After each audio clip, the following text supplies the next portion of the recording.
Hello, folks. My name's Matt, and just a little bit different. As you see by the title, uh, it's about a certain remake that I did not see. I have really no interest in seeing, but my friend Mike, who is the biggest Robocop fan of anyone I know, recently used a free ticket to see this film to give it a chance to see how it is, because surprisingly enough, it's gotten some, just like a 50% on Rotten Tomatoes, so it's almost like a 50-50.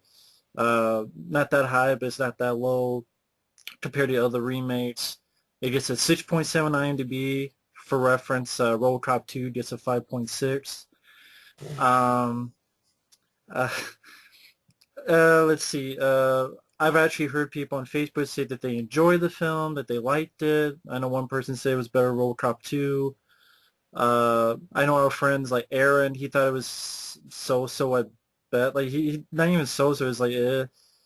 Mario, I think he gave it like a 2 or 2.5 out of 5 stars.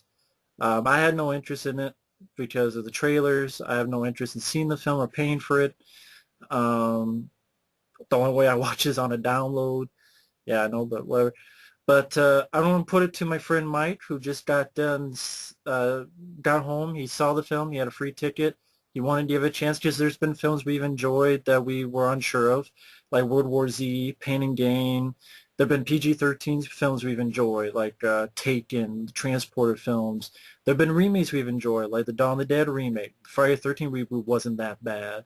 So it's not just because of those or nostalgia. But let me turn over to the person who saw the film. I don't know his reaction, but he said he wanted to get off his chest, so I'm guessing it's not. Go for it, Mike. Be my Let- guest. Let's just say it's not very fucking positive, folks. Probably exactly what you expected. And I know the people just say, well, you wanted to hate it from the beginning. Well, they didn't give me any fucking reason not to. I'm sorry. With the fucking news that was leaked and the script that was, making fun of the old suit, which they still kind of do it, which, fuck, I'll get into that. The comments from the fucking star who is bashing Peter Weller saying, oh, why does it be more human performance, not chill action? And then fucking saying dumb shit like, oh, The Dark Knight was PG-13? I thought it was R. And then admitting in recent interviews that he's a sellout. He doesn't know what the fucking Oregon Trail is. Yeah, Joel Kinnaman is a fucking moron, a sellout, and a fuck. And then he also says shit in a recent interview that, oh, it needed to be PG-13. This is the same guy that when he was fucking casted, he said this, I wouldn't do it if it wasn't going to be rated R. I'll fight for it with everything I have, all the power that I have. Well, to be blunt, whoever thinks The Dark Knight was rated R is a fucking idiot. He To be is. blunt. He doesn't even But know what the Oregon Trail is either. I don't care. You're from Sweden. Whatever. You gotta know what the fuck the Oregon Trail is. he's Swedish. He's from Sweden. Sorry. Fucking talking like a Swedish So, shit. so before you get into it, let me ask, compared to remakes like Red Dawn or Total Recall or I Evil thought it was fucking Dead, worse than Total Recall. Worse than Evil Dead. Worse than fucking Red Dawn. I haven't seen Red Dawn. like this one, Um, it seems like you're the most pissed off on because this it's remake. it's close to home. It's my favorite character. Because the It's one thing of my I've heard, favorite films of all time. because the thing I've heard from people is they like it because it's not a carbon copy of the first film. It's different. It does Yeah, its just own because it's thing. different doesn't mean it's fucking good. The differences it has don't fucking work, in my So opinion. go for it. What is it that Okay, you so you hated? have pretty much almost everything. Okay, let's start off with the beginning. The very opening of the fucking movie is a fucking joke.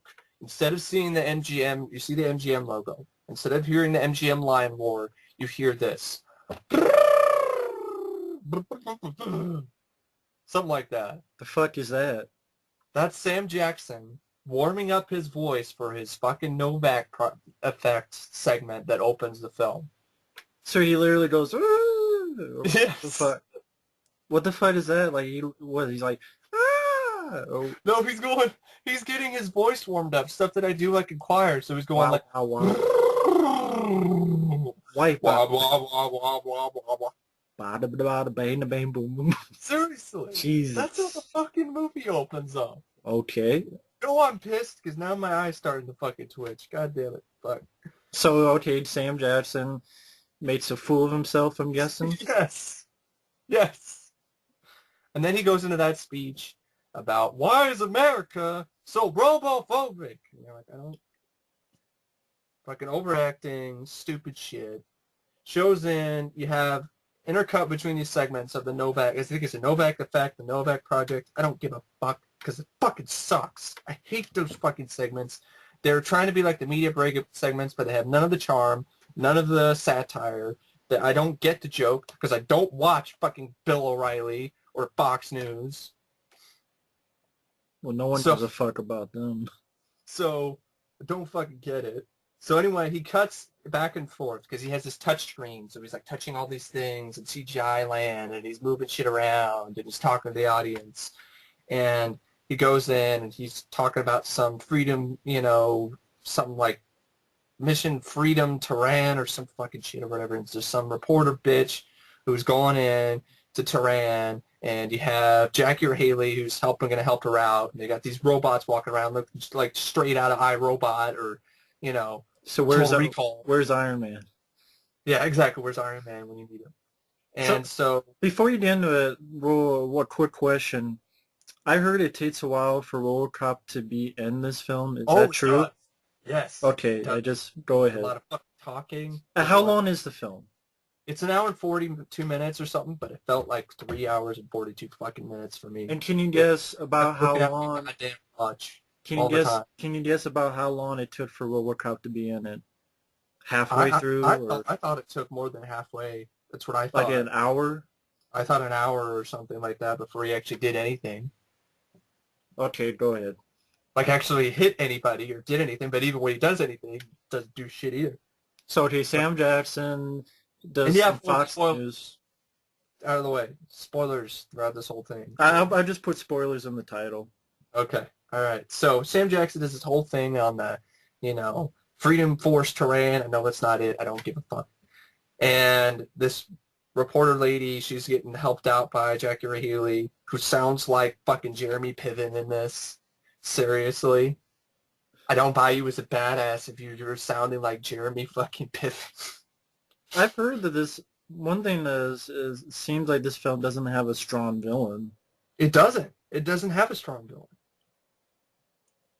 And I'll get into that soon enough, but okay, you have Jackie or Haley, and you have these robots from like iRobot or the Total Recall remake, and they're over in Tehran or whatever, and there's these, these people who are living over there, and they're like, what is it, like Iranians or something? I don't know exactly what they are, but decided to go, one of the kids, there's a kid who's freaked out with his mother, and so his father goes in and decides to suicide bomb these Ed 219s that are walking around. And I gotta admit, the effects don't look that bad, but they better not look that bad for a $130 million budget. Right. I'm not giving the film a pass because the effects look good. It's $130 million. I think that's why some people think of this as a time waster. Fuck. No. Yeah, a time waster is right. It wasted my fucking... Well, like, they saw it, they had a time, they saw some effects, and then they left, and... Yeah, is that worth, being like, yeah, that's a good time. I wasted, my time wasters. Is that what we're looking forward to now? It's time wasters?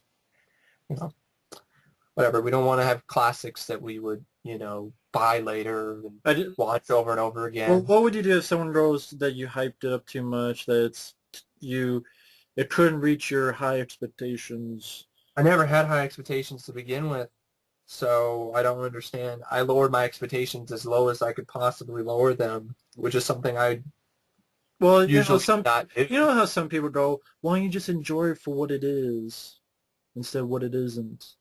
You've seen those people. Because it's a piece of shit, and I want a better product. Well, what about it as a piece of shit? Like, I know you're going through the film, but what's the main... Is it a boring film, or is it... It's boring. It's boring. It's so fucking boring. There's so much fucking dialogue in this film, and half of it is just explaining shit to you that you can figure out in like 2 seconds if you have a fucking brain half the time. You hear like they have instead of in every single time you have a sequence you might be interested in with RoboCop, it'll cut back to the fucking control room with Gary Oldman and maybe Michael Keaton's looking over, and there's this fucking Asian whatever bitch who's fucking spouting off dialogue that is fucking useless, like, oh, his dopamine levels are rising. Oh, they're blah, blah, blah, blah, blah, blah, just spouting off fucking techno babble gibberish or explaining shit to the audience. I'm not fucking kidding. Literally point blank explaining shit to the audience. Like no shit Sherlock dialogue directly after you see a scene, which you should be able to figure out with your own fucking brain what's going on. Can you think of an example? Like a line or something that they explain? I'm trying to remember. Okay, like when he's starting to, his dopamine levels are rising. That's impossible. How could he do that? And it's like, oh, he's overriding the system. He's undoing what we did to him. That kind of thing. Because you can already see that he's undoing shit. Like he's not a zombie anymore, and he's starting to feel again, and he's looking at his son and trying to figure out what's wrong with him, and he's going on his own and trying to hunt down the guy who killed him. You can already see that shit. So it's and just then generic. After that, yeah. Fucking generic. Forgettable. Fucking shit. The action sequences are so fucking shaky. You can barely see what the fuck is going on half the time, and if you do, they're so fucking quick that they just blink and you miss them. If you close your eyes for like any amount of time, you're gonna miss half the action in the goddamn movie. I remember reading somewhere that this tried to be more like a family drama. Is that true? And it fucking sucks. I hate the drama elements in this because they slow the fucking movie down, and they don't work for me.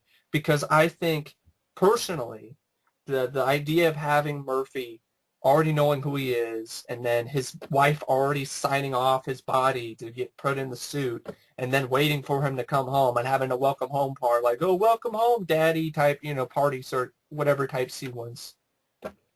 It doesn't work to me because it's like, I just think it works. It's more effective and more emotionally and powerful for him not to remember those things. And maybe he does. Like, maybe, like, here's the thing I think makes the movie a lot better. See, there's a point, when he first gets, he's now RoboCop and see what's going on. And did you want to explain this, or did you want to go step by step back to the beginning? I guess I can go. It's up to you. Because that would make more sense. Okay, so you're at some suicide bomber motherfucker. Yeah, so suicide bombers jumping off, blowing up at 209s. And there's a kid who comes, the son, he grabs a knife and tries to do something about it. And he kind of gets shot. You don't see him get shot because it's PG-13. But every time during these sequences, which I thought were kind of tense and interesting, because you have robots going in trying to do, kind of terrorist activities, and there's terrorists attacking the robots, but you're thinking, like, really, the robots are more terrorists than they are. They're invading their, privacy and trying to create a war. And, but every time it might get interesting, it cuts back to fucking Sam Jackson and his fucking show, and I don't give a shit. I don't care. Sam Jackson, shut your motherfucking mouth. I don't want to fucking hear it. So Sam, shut the fuck up, Jackson. He keeps yapping about nothing. Yeah. It sounds like. Yeah. So how long is this stuff overseas? It's maybe about, I don't know exactly how much, maybe 5-10 minutes. I don't know exactly. 10 minutes, okay. And then after that's over, then you cut to the titles. Like after basically the ending of his segment, you hear a little bit of the RoboCop theme start to come up. You see the titles, and it is the shittiest fucking remix of the theme you will ever hear in your goddamn life. The Game Boy remix sounds infinitely times better. And that's a fucking Game Boy game. Is it like a dubstep version, or is it? Oh no, it just sounds like shit.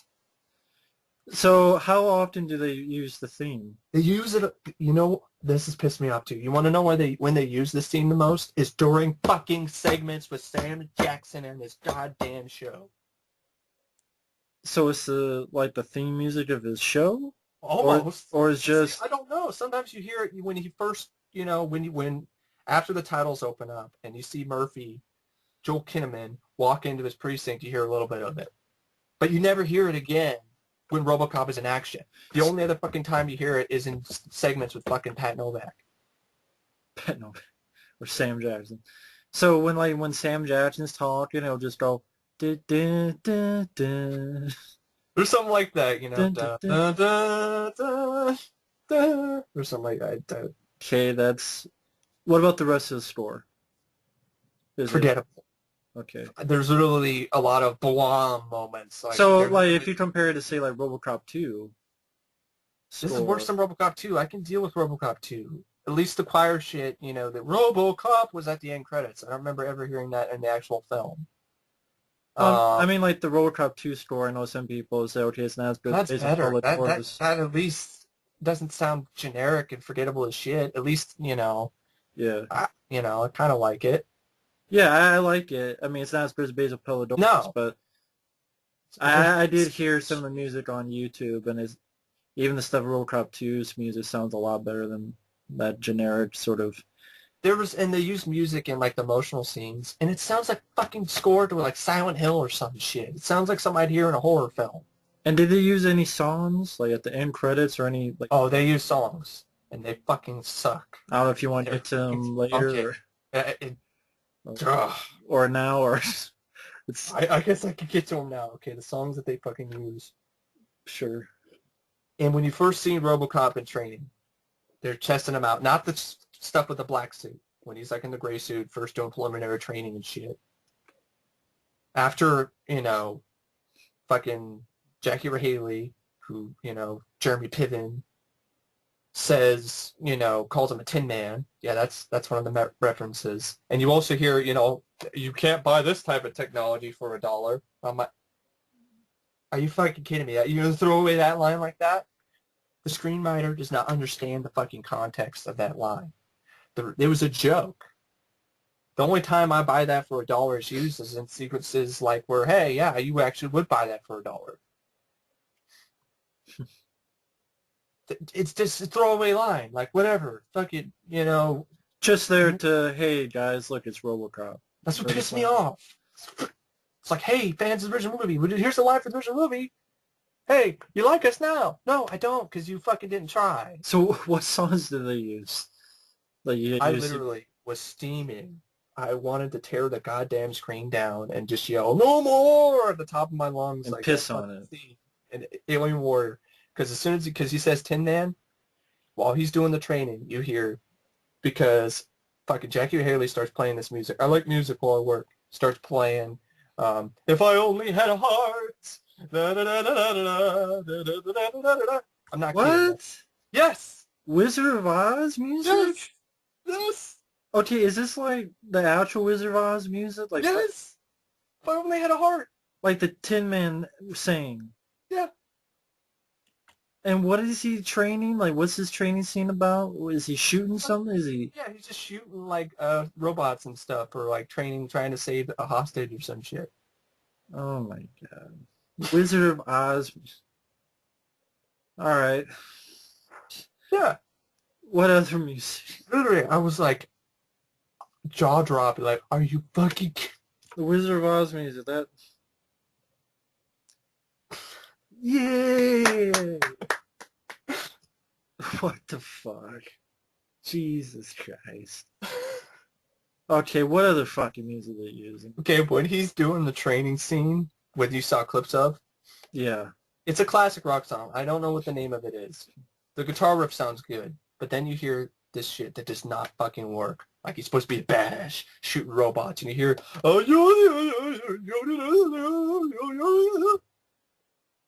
yodeling. Yodeling? Yeah, because it's like a classic rock song. I don't know what it's called, but there's yodeling in it. And you hear that in that scene. Wow. Every time that happens, it just killed it for me. Okay. So yeah. Any at the end credits, or... Yeah, I fought the law by the Clash. Like, I fought the law and the law won. Yeah, the law fucking lost here. Literally, I literally... That doesn't even... When the movie ended, like, I said, fuck you to the screen. I just said, fuck you. I don't care. That's like using like... Straight out of Compton. Laughable. Yeah. That'd be like using straight out of Compton. Motherfuckers name. That'd be better. Yeah. Jesus. Use Body Count by Ice-T. Yeah, I'd go for that. I thought in the long, wow. Okay, that sound just doesn't fit. Oh, it just has the law. That's why that. Oh my God. Okay. And so there are also scenes in it where the score sounds like Dark Knight. Like there's one Of scene course. after like he puts his visor up and it's boom. I'm like, really? Right. Of course. So yeah, shitty choices of music. Fucking, if I only had a heart. It's embarrassing. It makes him a fucking joke. Even worse than fucking Robocop 3. I'll take the goddamn don't count on it, chum. Fucking action figure attachments. Fucking shit. I'll take that. Okay, so God. other than the music, I don't know if you want to go back to Okay, after back. he's 10 minutes in, Sam Jackson, for some Yeah. reason the Robocop music plays. Yeah. So But now you even have so Alex even Murphy. the original music, no good original music. No. It's not the fact that they didn't use the They should have theme. just used the actual theme. Like, don't fuck with it. Just use the actual theme. Don't do some fucking half-assed remix. Or come up with original music that's Yeah. good. It's good. Memorable. But there's nothing to it. No. Okay. And some, like I said, in some of the scenes, it ruins the mood. Like in the emotional scenes, it's like some slow piano riff that sounds creepy. So okay, he So there's a scene where like he's with this kid, and you're thinking like, is he gonna kill him? That's just what you're thinking of this fucking music. so Sam Jackson won't shut up trying to do Bill O'Reilly. Yeah. After, what After happens with the kid? Okay, they shoots the kid, but after you the don't see it. yeah And then after the opening credits, now you get Alex Murphy walking the precinct. You hear a little bit of the theme there. It sounds like shit. And literally, Joel Kinnaman, he sounds like some fucking gangsta, wannabe gangsta. okay, He's so here you go, acting Joel Kinnaman. What did you think? atrocious. I thought it was fucking pathetic. I thought it was one of the worst performances I've seen on screen in a long fucking time. He can't hold Peter Butler's fucking codpiece. How about Robert John Burke compared to him? I thought it was just as bad. Because Robert John Burke, I think, the director, Fred Decker, man, I love you, but you fucked up. Robert John Burke in the one scene where he's with this little girl, Nico, and he's talking like a normal human being, showed more emotion than Joel Kinnaman showed in the entire fucking movie. And that whole scene was ruined with the whole, at least your new heart works. Which, hey, if I only had a heart. Wow. So his acting, you didn't care for it, yes? No, I did not. I thought it was fucking awful. I thought there were some moments where it just didn't work for me because I don't buy him, this actor, as RoboCop. He's like, he looks and acts like a fucking jock. Like a fucking run-of-the-mill, generic fucking jock. It's like imagining Tom Brady as RoboCop. I can't do it. And his accent, he started out sounding like some gangsta, you know. Too slow, boy. Yeah, he sounded like fucking John Cena or fucking Oh, God. So it's John Cena as RoboCop. or Jamie Kennedy from Malibu's Most Wanted. I got that sort of vibe in the beginning. Oh, my God. Like, listen up, Chief. You know, you know, it's my case, man. And I was laughing. Ice baby. I was So laughing my ass. so he's Vanilla Ice. Yeah, yeah. Vanilla Okay. Ice, bro. So you're Then you saying, have his partner is now Lewis. He's a black guy now. And I didn't, hey, he might be a good actor, but he did nothing. He wasn't memorable at all. You know, trying to act tough, and I didn't buy it. Same kind of stuff with Joel Kinnaman trying to act tough. Just right? laughable. No, so And so what happens is he nothing tries to it. to, no, and then Sergeant Lewis is replaced by a female because we're going to gender flip both roles. So it's gender flip. Well, yeah, because Oh. if they didn't, people would just say, "Oh, they're just doing the same thing. It's just another Here's the female." problem. Like, she had nothing. She didn't. If you're going to do something different, have some kind of impact. She left no impact whatsoever. She was just generic as fuck, like almost everything in the fucking movie. And she is the who? Who are we talking about? I don't even remember. Like, she's the new sergeant. She's Sergeant Dean, I think, or whatever. So it's in place of the. She's the police chief, the new police chief, in place of The actor Robert was in Dupuis. RoboCop 1 and... Plays of Robert Dupuis. She doesn't Okay. even announce her personality. She reminded me of like the actress fucking CCH Pounder from RoboCop 3. Oh, God. I Let's did not put, like her in RoboCop 3. let's put CCH Pounder as the police chief now. That's what her acting was? That's what reminded me of at points, yeah. Well, before you get into it, let me ask you a couple of the other actors. Michael Keaton. I love Keaton, man, but he dropped the fucking ball. And it pains me to say that. And how did he drop the ball? Like, I don't know. Like, He was acting like it was a comedy at points. It literally was not working for me. I was like, I love you, man, but this is not a comedy.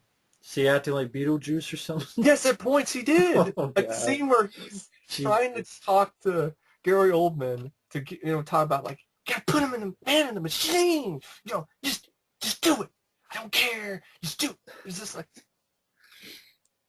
So it's like a scene, so, that scene of Batman, but it's the entire movie where he goes crazy. Like, let's get nuts. No, it's just that It's one not. scene, and it like just sticks out like a sore thumb. And there's other things where you half expect his eyebrow to raise or something at certain scenes. Johnny Dangerously. I So love Michael Keaton. I love him, but I cannot condone this. So the Like, whole movie was acting that way, forgettable. or Well, there were other times where you just barely even knew he was there. He was just there, like he was just, in the background or whatever. Not really. it was a name, and he's just saying words. Yeah. So not an effective And I was villain? No, I didn't think so. I was unintentionally laughing at, the stuff where he was doing the whole Beetlejuice act. I literally even said, "Okay, Beetlejuice." After that scene. So I know Gary Oldman is the one actor. well, before Gary Oldman, I know you said that Michael Keaton was maybe one of the things you would like, but it seems like even that wasn't the case. He didn't do very well. I gotta be honest, man. I love Keaton, but I can't give him a pass for this. So even this, Beetlejuice in scenes where he should not be acting like Beetlejuice.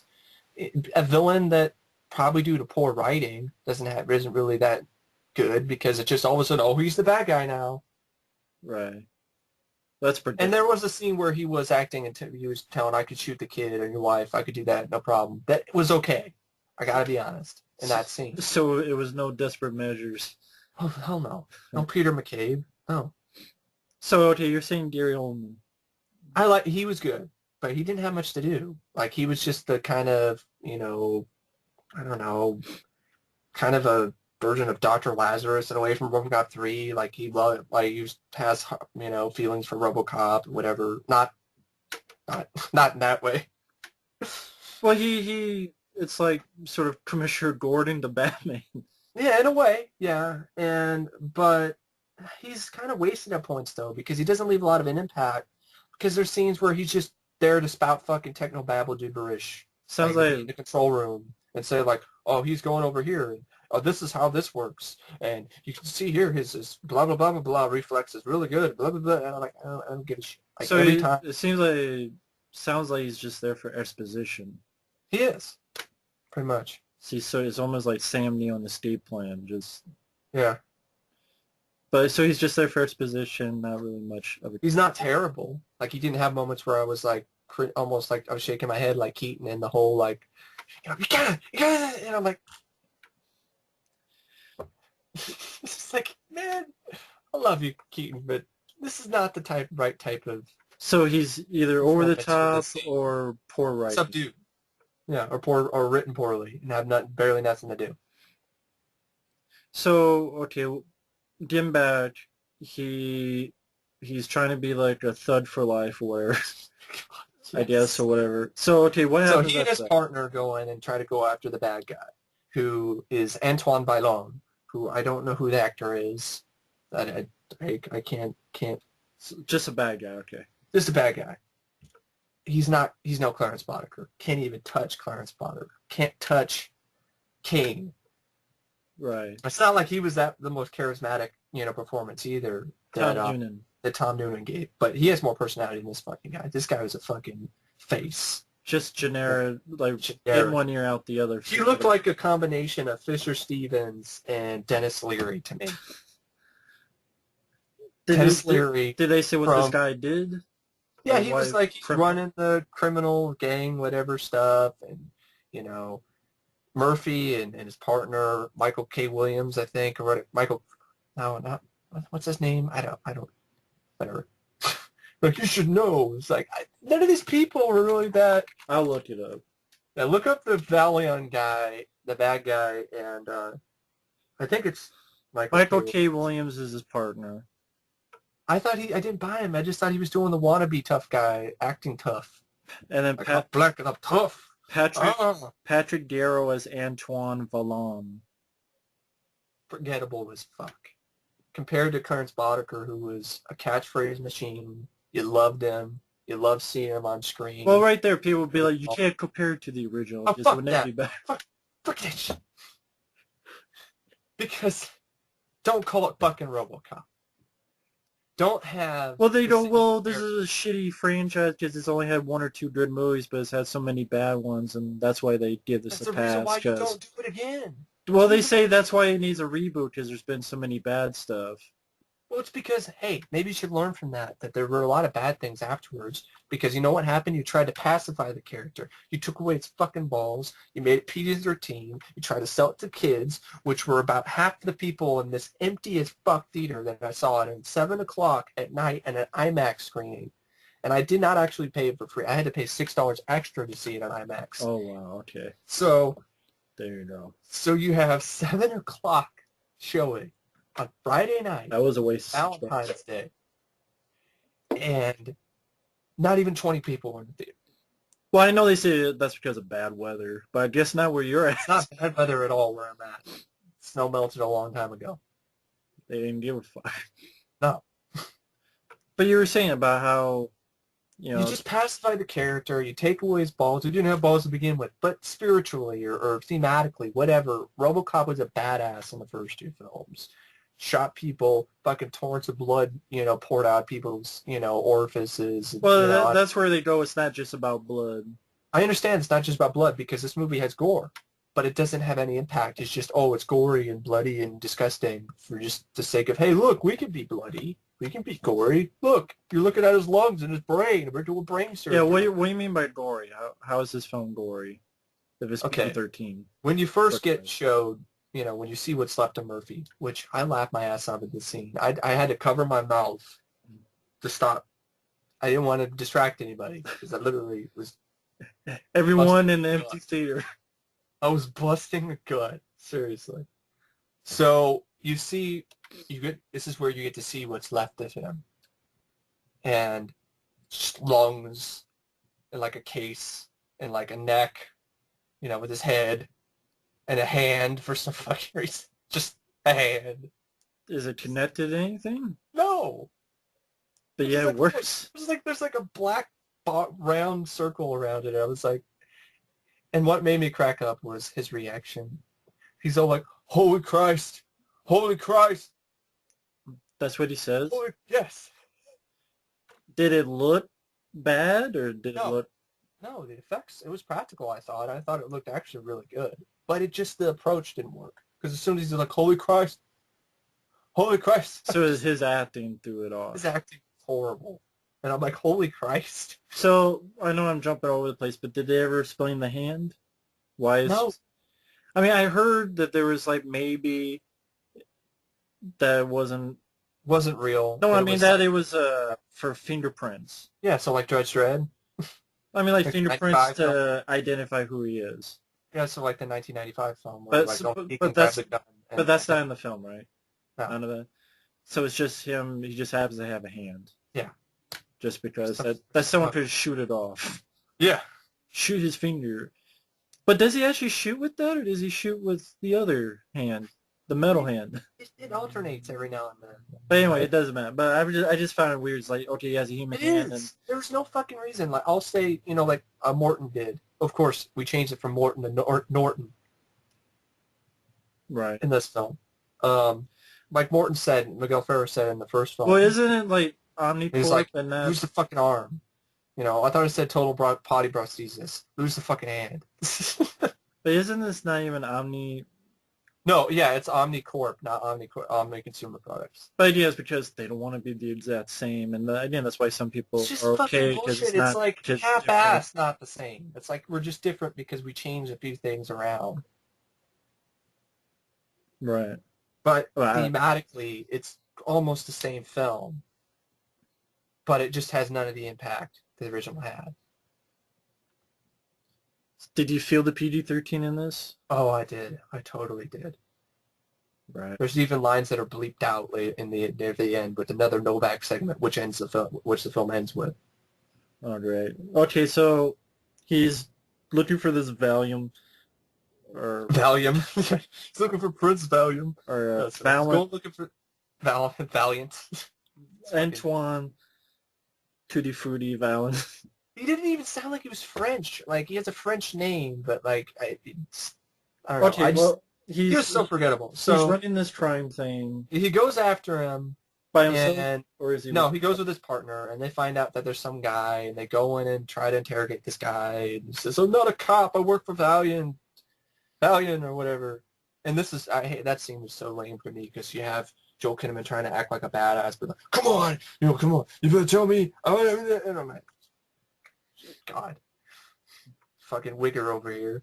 And then he goes. So then he ends up. There gets in a shootout in some restaurant, and it's so fucking shitty. The shaky cam, their action sequences are miserable because the shit camera won't stop fucking shaking. And how long was this shoot scene in the diner? This sequence took, my opinion, felt like forever. And like they were wasting like 50 million fucking rounds and not hitting a goddamn thing half the time. There's no one else in this diner? Or? There's some people in the diner, like maybe 5 people, and Murphy goes through a window or something, and he's shooting people outside, but you can barely. It's like, remember in Lockout? Yeah. Where shaky cam shit, you don't know what the fuck is going on. It's the same kind of shit in this movie. So is shaky cam or is it quick cuts or is it both? Shaky cam and quick cuts, both, all over the fucking place. Oh, great. More shaky cam, great. And he's shooting people and like has no impact because you're just hearing loud rounds being fired, but it's PG-13, so no one's really getting hit half the time. It's like wasting like 50 million rounds to kill like 5 people. And his partner gets shot. And when they get shot, do you see nothing? Not really. No, you don't see anything. They just fall down? Yeah. Okay, his partner, the black guy, gets shot. He doesn't die. And we have like a cliche, like, the camera zooms out. Mendoza! and it's raining. Does he yell, Mendoza? No, I wish. So it's not and like then he goes in, then it cuts. Like, there's so many of these awkward fucking cuts in this movie. It's like, oh, there's actually a random cut to some other scene and then we'll cut from that scene like really quick. So where does it cut from there? Here. It cuts to a hospital scene. Like his friend's in the hospital now. So the guy got away. Yeah, pretty much. The bad guys got away because they couldn't shoot worth a dick. Okay, so he's in the hospital. And he's like, I'm gonna get him for you. And it's like, yeah, she says that. It's like something like that. I'm gonna get him, something like that. They're gonna pay or something. I don't, something like that to that effect. Yeah, I'm gonna get him.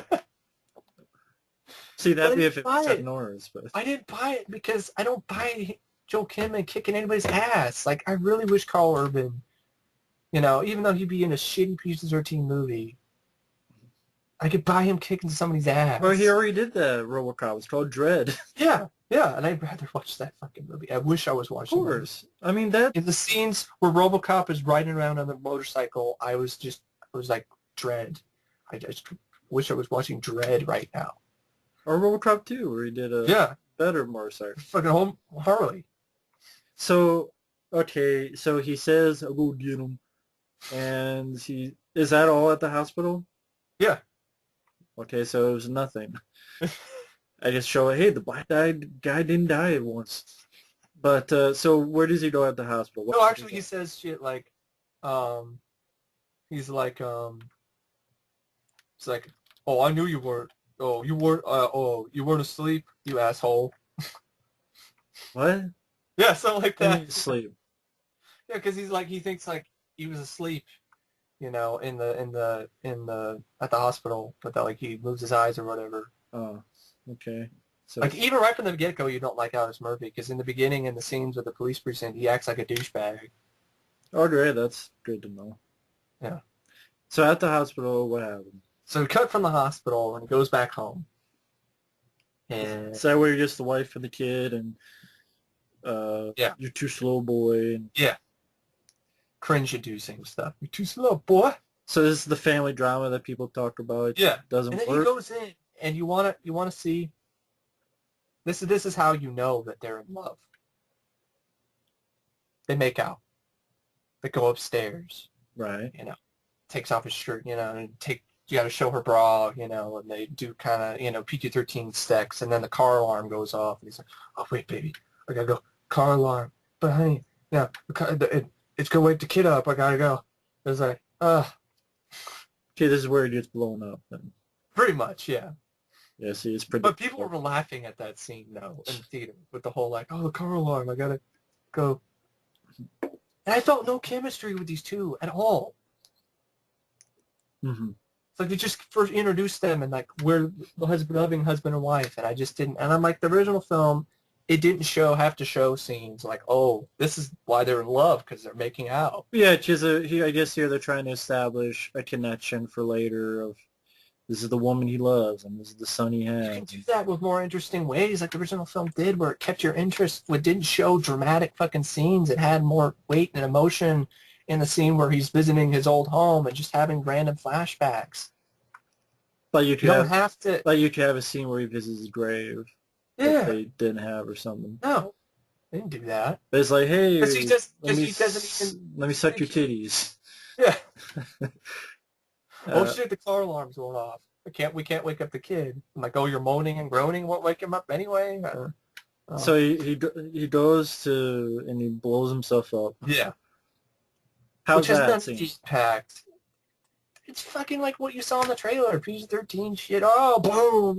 Was it a CGI explosion? Was it A practical? little bit CGI and God. like the after effect of his aftermath of his injuries is CGI for some reason. So it's like a little bit of a Two-Face. Yeah, and then after Service. that, Oh god. it's straight to the whole like, oh, let's look for. Well, earlier they were looking for potential candidates for the program to have the RoboCop idea. You know, for some reason, this reminds me of another movie that you love. Can you guess it? What? Darkman.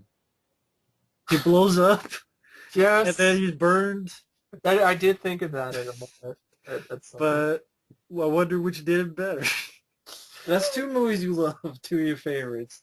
He gets blown up by bad guys. What's that next? They're going to hopefully do a hunt down Darkman later. remake? Yeah, like, sure. Hey, Joel Kinnaman, they're so great in RoboCop. Hey, cast him as Darkman, and I'll be like, oh God, So, God hates me. so this sounds like a shitty Darkman movie now. He gets blown up. He's in a hospital. He's burned up. But here it's CGI Yeah. stuff. They show the only time you see him in the hospital is on the computer screen of like Raymond Sellers, the CEO of OCP, and you have in the same room Abby Cornish, Murphy's wife sitting down with tears. Oh God, I don't know if I could do this. So We far, don't have time. Do you have any more time? Can we wait? It's like, no, there's no time to wait. I have to do it now. far, if you had a different actor playing RoboCop, would you have liked it more, or would you still have not I liked just it think because of the script sucks. what? It's just like What acting. is about it sucks? The script. I'm just saying it's not clever. It's not funny. It thinks it's funny at points and isn't. It's so fucking slow. There's no barely in action when it happens is so fast. You blink and you miss it. The emotions it tries to create to me feel fake half the time. I feel Because false. the actors don't pull it off. So- Maybe better actors maybe might have helped, but I don't know. It's still So it feels to false me- and phony and generic. Yeah. Like you've seen it a dozen times better. yeah. Okay. Yeah, pretty much. And you have these scenes where they're trying to earlier before even what happens to Alex Murphy, CO's looking at, and the reason why they're trying to get this RoboCop project thing is because there's like a bill that the government that makes it illegal to have robots, be police, be police enforcement robots or some shit or whatever, because it's like bad and people don't trust them, robots or whatever. So Michael Keaton wants to get that bill repealed, but he has to work around it. So he decides to, because he wants to get the Ed 209s and the, iRobot robots on the streets instead. Great. That's the whole thing that Sam Jackson was blathering about in the beginning. So they're looking at potential, people who might go in suits, which reminded me of shit like in RoboCop 2, but it was funnier in RoboCop 2, when they're like, no, introducing RoboCop 2, tragic but funny, I remember that. That was RoboCop 2, shoot himself in the head, Now, So here what designs do they have? Like, well, do they shoot? Here's like they have potential people they're thinking. People. Before Alex Murphy, what happens to him? So they're looking at some guy, he's like a paraplegic, lost his legs and his arms, but he's overweight now. He's like, no, not going to work. Some other guy who's like has like spinal, something. And Jay Baruchel in this, it's fucking useless. He's out of place. He's just there to mispronounce cerebellum and say some really shitty fucking jokes. Wow. He's so out of place. It's like, get the fuck out of this movie. You're not funny. It's like, what is he, the comic relief? Get out of here. He plays Tom Pope, the head of marketing for Omnicorp. He's terrible. It's absolutely awful. So didn't need to be in the film, in other words. No. Okay. Yeah, of course, and also that Asian whatever chick, I don't know what her name is. She doesn't need to be in the movie either because all she does is like, oh, everything's online, everything's looking good. Oh, I don't know, everything's checking out, all the levels are good, and all blah, blah, blah. I'm like, shut the, I don't give a shit. Amy Garcia is Jay Kim, a scientist who works with Gary Oldman. Yes. Don't give a shit. So it seems like all this stuff with these scientists are kind of pointless or just not interesting. Don't need it. It's not interesting and it's not needed. So they're looking at potential guys. This other guy, they're not going to work. The third guy they think might work. He's, a SWAT guy, but he has tendency to be angry. So no, we're not going to do that. So, okay. There's like one scene that kind of before all this where you see this man who's trying to learn how to play guitar with his robot hands that I didn't actually have more emotion than the entire fucking movie in any other scene of the film where he's trying to play guitar, but it doesn't feel right. And he's, he gets it, starts to get it, but then there's like, your emotions are too strong. But I have to play with my emotions. And then he can't do it. That sounds fucking corny. Sorry. It is corny. It is corny. I gotta play with my emotions. It's called my dick. Yeah, it is. The emotion is horny. Sorry. I gotta play with my emotions, man. Love in an elevator. Coming up and it going down, man. It is corny. Sorry, okay. Well, I thought it was more heartfelt. And okay, maybe it's done better in the movie. Later in the film, by Abby Cornish, like I'm crying. And that's his wife, right? Abby Cornish. Yeah. Murphy's wife. So anyway, which is funny. That's like the only name they kept, Alex Murphy. Like every other name they changed. They didn't even have to do that, and Lewis too. They didn't have to do any of this shit. Like people bring up the Fly thing, and I'm like, first off, they were good reboots because they were the '50s films. If you like them, cool. But in my opinion, they needed an upgrade. That was something that that's why people say this is okay because you had RoboCop 3 and the TV series and the anime series, and of course a lot of people don't even like RoboCop 2. Well, yeah, but here's the thing. To me, it's like you already did all that shit. You tried to you ran him into the ground already. It's like he's already broken up and fucking pissed on, shit on. It's like some homeless people came in and used Robo as a fucking toilet, and now you're like, oh, let's bring him back up, reboot him. And there are a lot of people who enjoyed this one. And that's fine. To each their own. But you just don't get it. I don't get it. You don't get why you enjoy it, yeah. No, I don't. So then after he they start, they're talking to his wife and saying, we have to do this now. Okay, all right, I'll sign him off or whatever. Right. And then you have the scene you saw, people might have seen a trailer online with the fly me to the moon and da-da-da-da-da. I didn't like that scene. The fun? Yeah, Frank Sinatra dancing, because they're in love, so we got to show them dancing to Frank Sinatra. And this is his dream that he's having. while he's under, while they put him in, while he's just showing For him. trying to build character and be emotional. Yeah. But my opinion was fake, because it's like, all it is just dancing and Frank Sinatra. So it doesn't work because you're not invested in the character. No, I'm not invested in the character because you kind of act like a douchebag in the first when you first saw him, and the acting just doesn't work for me anyway. And then they start, we got to wake him up, and then look, oh shit, what happened? And he's looking around, looking at my head, what happened to me? Oh god, it's like, what'd you do to me? You know, and then there's like one scene where he sounded like Batman to me, and I'm like, oh god. And then he starts running around because, you know, Gary Oldman's like, he activates him, and he does the thing in the trailer. It's like, what did you do to me? You know, and it's like, we brought you back to life. And then it kind of reminded me of Mantis. You know, the whole idea where you put the guy in an exosuit, Yeah. like a paraplegic guy. So here's the thing. Wouldn't he be happy because he was blown to bits and now can move and stuff? Yeah, I mean, like if you're... and he remembers everything. It's not like That's what I mean. He remembers everything, so it's like, wow, I have a wife, I have a kid, I can go see them. That's what he said. Your wife and kid are fine. That's what he first says. My wife and my kid, what, are they good? You know, are they fine? It's like, yeah, they're doing great. They're doing good, Alex. You know, that whole sort of thing. In the original film, in the even the TV series, like, it's more tragic because... Well, my question is, why would they not wipe his memory clean from the start? Yeah, that's another thing. I mean, because obviously he's going to want to see them. Yeah. And he's not going to want to stay. So No. either you let him see his wife and kids, because why not? It's like, hey, here's a deal. You have this. We can make repairs. You work with us. You can still keep on living normal and have your wife and kid. Or go to the way they did in the original and wipe his memory clean because this is a product of OCP. Yeah. But here it doesn't seem... Just hearing this, folks, I haven't seen it, and I don't give a shit to... This screenwriting doesn't really make sense because A, you have his memory, okay, so he'll want to see his family, but at the same time, you get what I mean? Like, yeah, it's like they didn't know either wipe his memory clean or okay, what happens next? He remembers everything. Well, I mean, it's because the whole thing, it's like the whole idea that his wife signs it off right from the beginning. You know, and then she's already okay with it. And it's just like, it's just that done, you know. We moved past that hurdle like in 2 seconds with this screenplay. Isn't this what people complain about in Robocop 2? Yeah. But it's okay here, apparently. I guess so, yeah.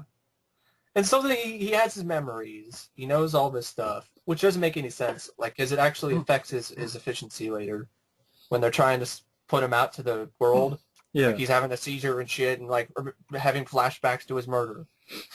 Like in the first one he had flashbacks. Yeah. That's when he got But that was after he was already out and about and you know, they had the programming installed and everything. Here he is, they're uploading shit like police documents and police information, and now he's all like, oh,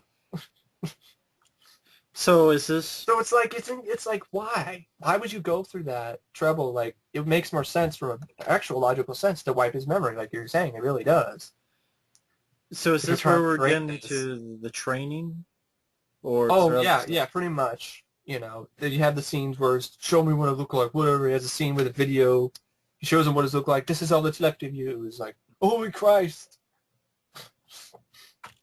And is that where they see the organs and stuff you're talking about? I thought it was laughable because it was just, the acting was terrible. And come on, can you imagine seeing an image of just a head with like lungs and a fucking hand? The hand would be like Evil Dead 2, just give you the finger. Yeah. Give you the finger and stuff. Oh, that's what I did when I heard I only had a heart. So let me jump ahead real quick and get back to this. You were saying it kind of made fun of the original look? Yeah. Let me before we move to the rest of the film, let me hear about this. What's the deal with this? Okay, this is a scene after, you know, he's already been in training, whatever, and they're trying to introduce the look of RoboCop to Michael Keaton. And the first thing, you have Jay Baruchel open his mouth and start saying, okay, they show a picture on the screen. It looks like the original design. Okay. larger helmet, you know, looks like the original design. Oh, this is what we showed this design to you know, criminals at a correctional facility, and they put the fear of God in them. Call this the combat mode. It's the original suit. Okay. Put the They fear of cut. God in them. I was like, okay, all right. But then they cut to some dumbass thing with like sirens on his shoulders, and Michael Keaton's like, no, it's not gonna work. And then he's like, you know what? Paint black. Get tactical. Uh-huh. Yeah. So they don't really make fun of the real design. No, but it kind of pissed me off though, because this whole thing. Oh, look, here it is. But painted black. So let me just ask, how long we saw this gray suit in the trailers? How long is that in the movie? Like It's where? in the whole movie, like when he's not doing any jack shit of anything, sitting in his chair, like trying to remember, you know, trying to figure out how to move and do shit. And they're doing surgery on him, a brain surgery, and the training scene with, if I only had a heart. I mean, I heard there was somewhere in the third act. Is that true, or is it just the black? Oh, it is in the third act, but it doesn't. He doesn't do anything in that suit. He doesn't actually harm any fucking anybody in the gray suit. I guess we'll get to the third act, I guess, but okay. So he's in the gray suit during training. Yeah, they're doing all kinds of stuff, telling him about things. He has a video chat with his wife, which just no emotion, and maybe it's because he didn't want to show emotion. But okay, I only see understand. you. I understand she signed something, but why wouldn't she still want to try to go see him? Well, the problem was he's over somewhere in China or something during all this. Why is he in China? Is that where I know. they're at? I thought, yeah, it's where they're building him. I thought it would work better Okay. because that's when he wakes up. You know, Gary Oldman's like, no, we can shut him down. He's like, no, just let him go. So does he Let him run around for a little bit. does he So have then a runs around. jetpack? So he No. flies over to No, Detroit? no, he just starts running around throughout this whole place. Like an embarrassing scene. I never thought I'd see a scene with Robocop walking around with as much pink in the background. I was just like, oh my god, really? I thought it was embarrassing personally to see myself see Robocop walking around, and there's like, you know, a bunch of people in pink suits, like it rows and Pink rows and rows suits? behind him. Yeah, because for some reason they're wearing pink suits because they're doing work over at the overseas, China, whatever location where they're building him. So he runs around and he thinks he's going to escape. Actually runs into rice paddies. I'm not kidding. They're like rice paddies outside He's this outside? location. Yeah, he gets outside and there's like rice paddies and shit literally outside the complex. Because it's China. Yeah. So Or Korea or whatever. So then they shut him So down. it's Asia, so it has to be rice patties. So then he shut him down remotely, and he falls down in the rice paddies. Dun-dun-dun-dun-dun. And then they take him, and then Gary Oldman starts doing shit, bringing surgery, taking out certain things, putting things in his brain. And up his ass. And then they paint him black. And he gets shipped to, then he gets to go back to, of course, after that, sorry, I already talked about the If I Only Had a Heart scene, but that's before they paint him black. Now, if they had that song, no, I'm just kidding. That wouldn't even work. And then they paint him black, you know. Want to paint it black. Dun, dun, dun, dun, dun, dun. So they paint him black, and then they send him back to Detroit. And then, actually, they don't send him back to So Detroit. what happens in the training scene? He has to earn the heart. He has to earn his ability, his ticket to back home. So he has to fight Jackie Haley with all these robots around. So what are these training scenes though, where he has? I thought they were fucking lame. You just have a bunch of CGI robots in this you know, abandoned warehouse, and he just runs around really fast, shooting them and Kind of like a video. Yeah. So yeah. Shooting them, you see like quick cuts, you see him use his thermal vision, and I'm like, this is nowhere near as badass as the drug scene, you know, the scene in the first film, you know, in the drug house, the drug bust. At this point in the film, he has to earn his way back to Detroit. Yeah. I don't know. Okay. So he's training him to see if he works in the suit. Shooting all these robots, I'm trying to go after, Jackie or Haley. So it's like a And war game. It's a test. yeah, yeah. So how does this And scene go? and I like I said, the scene has no impact because it's like you just shooting robots. How long Like is this scene about? 5 minutes? yeah, something like that, and then you hear that fucking like dun, dun, dun. It's a decent rock beat, but then you hear like oh yeah, yeah. I don't know what the fuck the song is.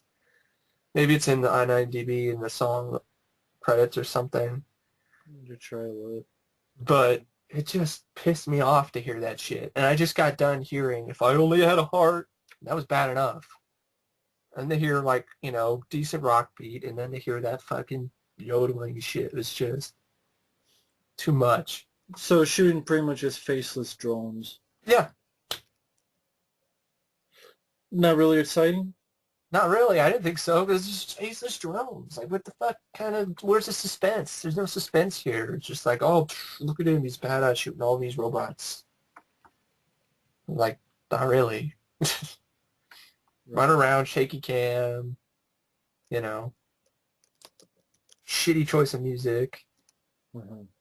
If anything, you could have had that moment to have the actual theme, like the real theme from Pizza Doors, like actual cut and During the paste training? during the training scene. That would have made it better. I hate the music killed it for certain scenes for me. And then it will also kill the flow because the movie does this like a pro. Or it cuts from certain scenes where there might be action or interesting to the control room and what's going on with the robot. And you have to have scenes where during this training where you hear Gary Oldman explaining to Michael Keaton what's going on. You see, he's faster here. He's going over here, and this is he uses his reflexes to shoot. And I'm like, I don't give a fuck. Just show me the fucking training scene. Give a fuck about this. Mm-hmm. I mean, I just thought it killed the flow. There are a lot of moments in this film where you might get interested, and then it would cut to the fucking control room, and I'd be like, I don't give a fuck. I'm thinking the song you're thinking of is one called Hocus Pocus by a band named Focus. Yes. Okay, I'm listening to it. It's fucking god awful. Yeah. The only god awful, and I know. this shit is from the 70s, so it's Yeah. I don't even like the rest of the songs. Fuck it. Yodeling kills it. Yodeling. So there's actually yodeling when he's training. Like Yeah. yodel, yodel, yodel, yodel. Uh-huh. That is some shit.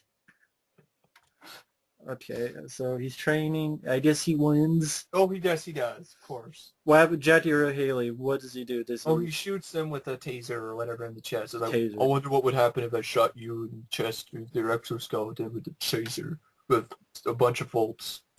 Hmm. Okay. Now he gets sent back to Detroit. So how long is this into the movie? Like, it seems like It felt like forever to me. if you had to guess, 45 minutes. in an hour and 45-minute movie. So 45 minutes is just chasing. I could be wrong, but I mean, I'm just your guess. You don't have to be precise. About half of the movie? Yeah. Hmm. I could be honest, I think about 70% of this film is exposition and fucking, drama and not action. Sequences where there aren't any action happening. Mm-hmm. To say like maybe 30 minutes total, or maybe a little bit more than maybe 35, maybe 40 is action. Just action sequences. The rest of it's drama, family drama. 35-40 is kind of a lot, isn't it? Yeah, I don't know 40%. for sure. It just didn't feel that long though. It could be short, it could be longer, it could Well, be hell, short. if this is about half the film, it seems like just the diner thing and training. Yeah. So, okay, what happens? Okay, he's gone back to Detroit then? Yeah. Go back to Detroit. Of course, I forgot, intercut throughout multiple sequences in the movie, more Novak segments. Fucking Sam Jackson. Okay, they're really pushing this Yeah. Fox News thing. And every time I'm just like, shut this shit off. Go fuck away. It's another reason why it's killing the flow of the film. It's another thing that kills the flow of the movie. Might be, okay, all right, RoboCop's going to Detroit. You know, Jam Jackson and blah, blah, blah. Okay, he's in Detroit now. Mm-hmm. And then, okay, then you have this, and he gets back to Detroit, and the first scene, he's going back to see his family. Okay. The scene didn't work for me because he's literally acting the same as he did before he was put in the suit. Which I guess is understandable because his brain is still whatever, but it's not interesting. He's not interesting enough as Murphy to begin with. So when he comes in as RoboCop and he's just the same guy, it's just like, whatever. Hmm. And like I said, the score in that scene I thought was terrible.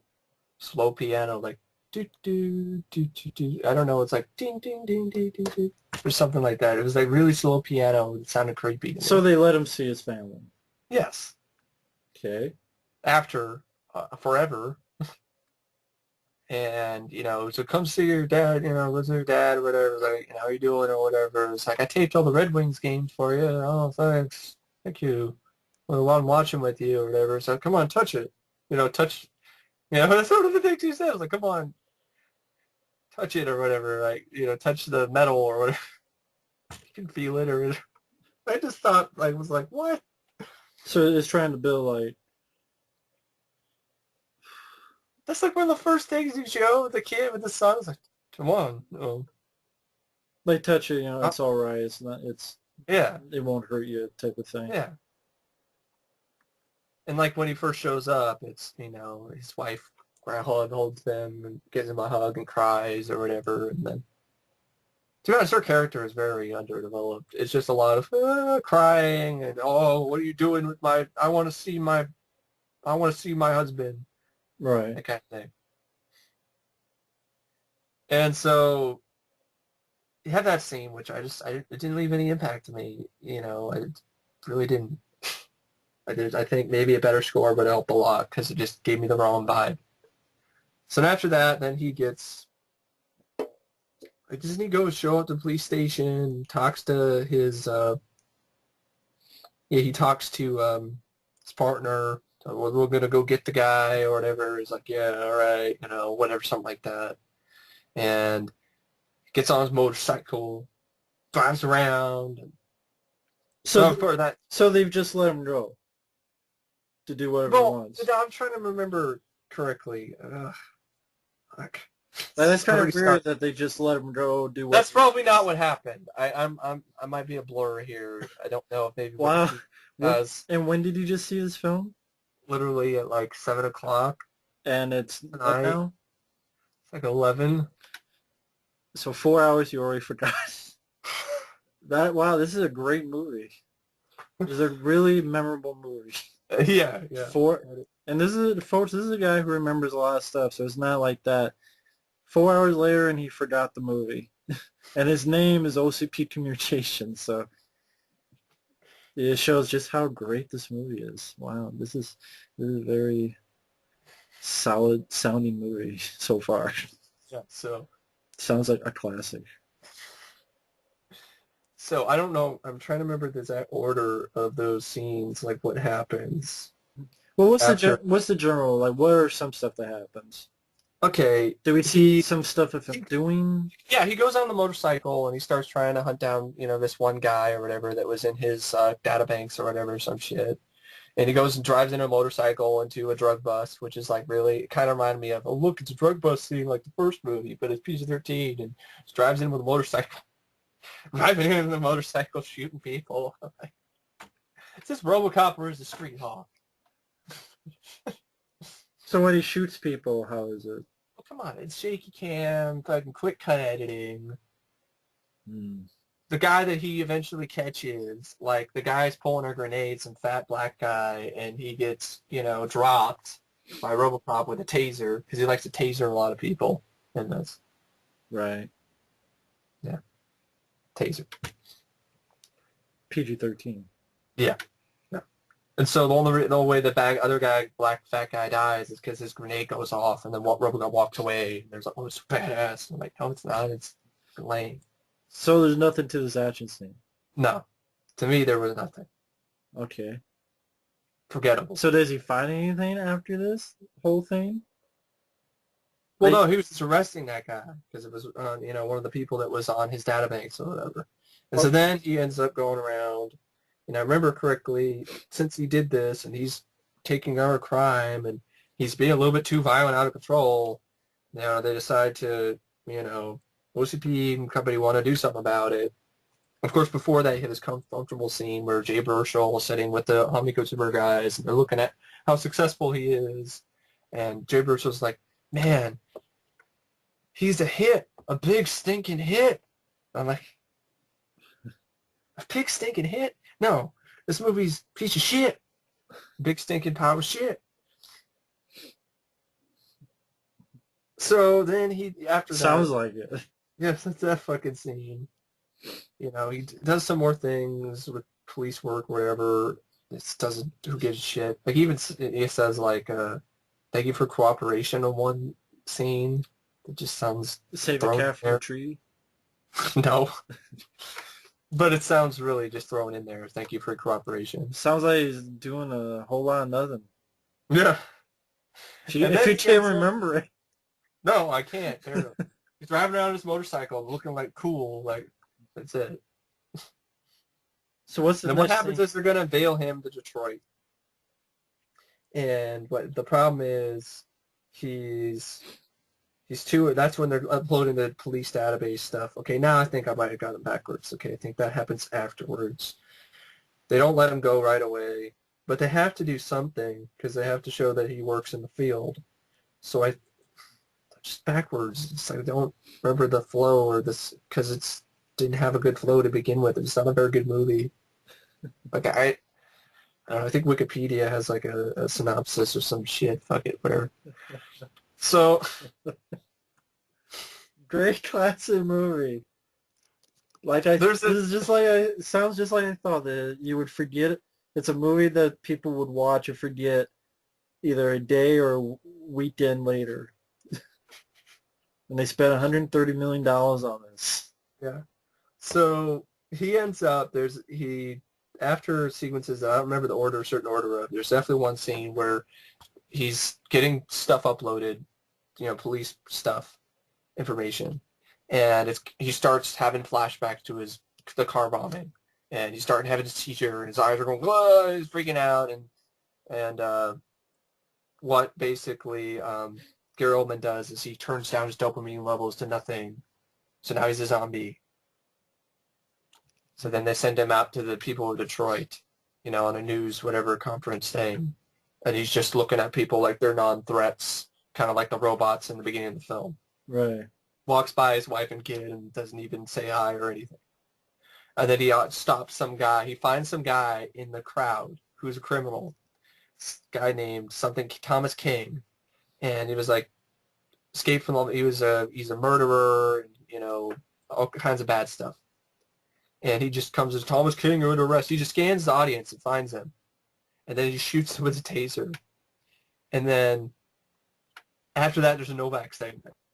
And then Sam Jackson's like, this man, Thomas King, was, right in plain sight.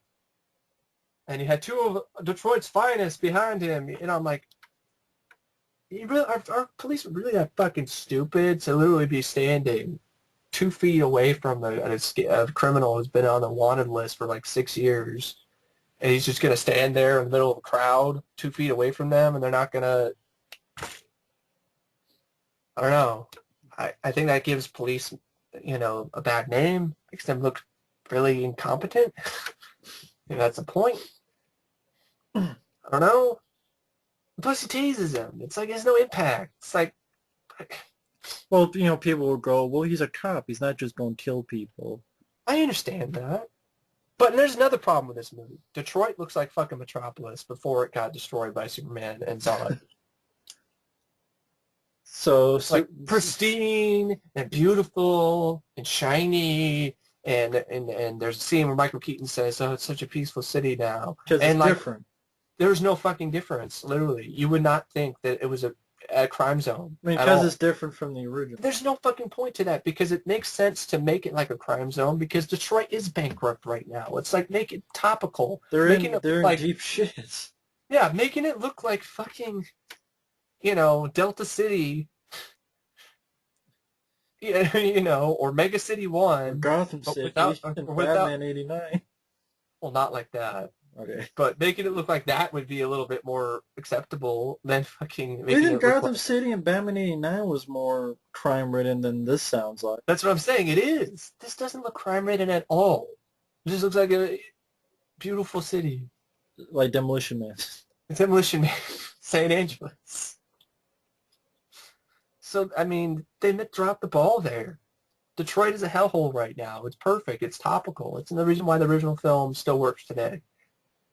But they made it into a paradise, sounds like. Yeah, Or just almost. fine, Yeah, fine and dandy. yeah. Huh. There's crime, but, you don't see it half the time.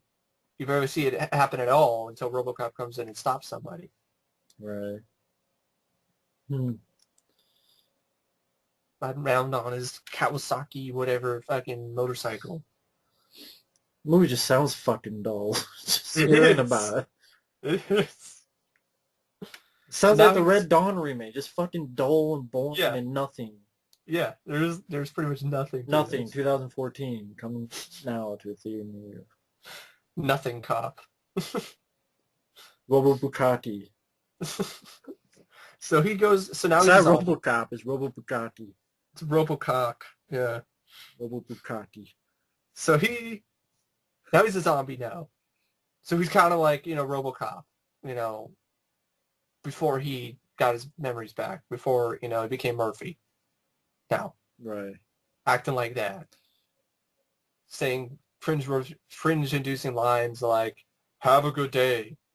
Of course, he doesn't sound like RoboCop. He's like, "Have a good day." So he catches a bad guy, ignores his family. Yeah. Then Now he's going in, arresting more people and stuff. And you cut to Novak segments. After he does that, he shoots the guy. It just goes to a Novak segment. keeps going back to Sam Jackson, trying to be Bill O'Reilly. Yeah. I just want him to shut the fuck up. Want to change the channel. Satire in the original film was funny, like stuff like Nukem or something, by Butler Brothers, new game from Butler Brothers. It was topical, but also funny at the same time, and actually satirical. This shit's just like watching Fox News. I don't want to watch Fox News. Who the fuck wants to watch Bill O'Reilly? And more drama about the bill and who's opposing it. And, we need to, now 50% of people are opposing it now, and 50% of people aren't because RoboCop's doing some good or whatever. And then you have a scene where he's on the motorcycle, and Abby Cornish shows up, and she's all like, "You gotta go see your son. You have to see your son. He's scared. He doesn't want to go to school. He has nightmares." He's like, "I have to go. I have a crime. There's a lot of perps I have to take care of." I don't know the exact lines, but it's pretty much the gist of it. Acting like a zombie. He drives away his motorcycle. And then he starts thinking about his son, starts looking for his son on his Iron Man vision, and finding, he's looking at him. Oh, I forgot. There's a scene where he goes in and stops this guy because he's looking for that black guy. Yeah. The guy I was talking about. He stops this guy and he scans him, and it says on the screen, "Totally stoned." Not kidding. Okay. Yeah. Hilarious, right? Sure. Description of this guy. He's totally stoned. Wow.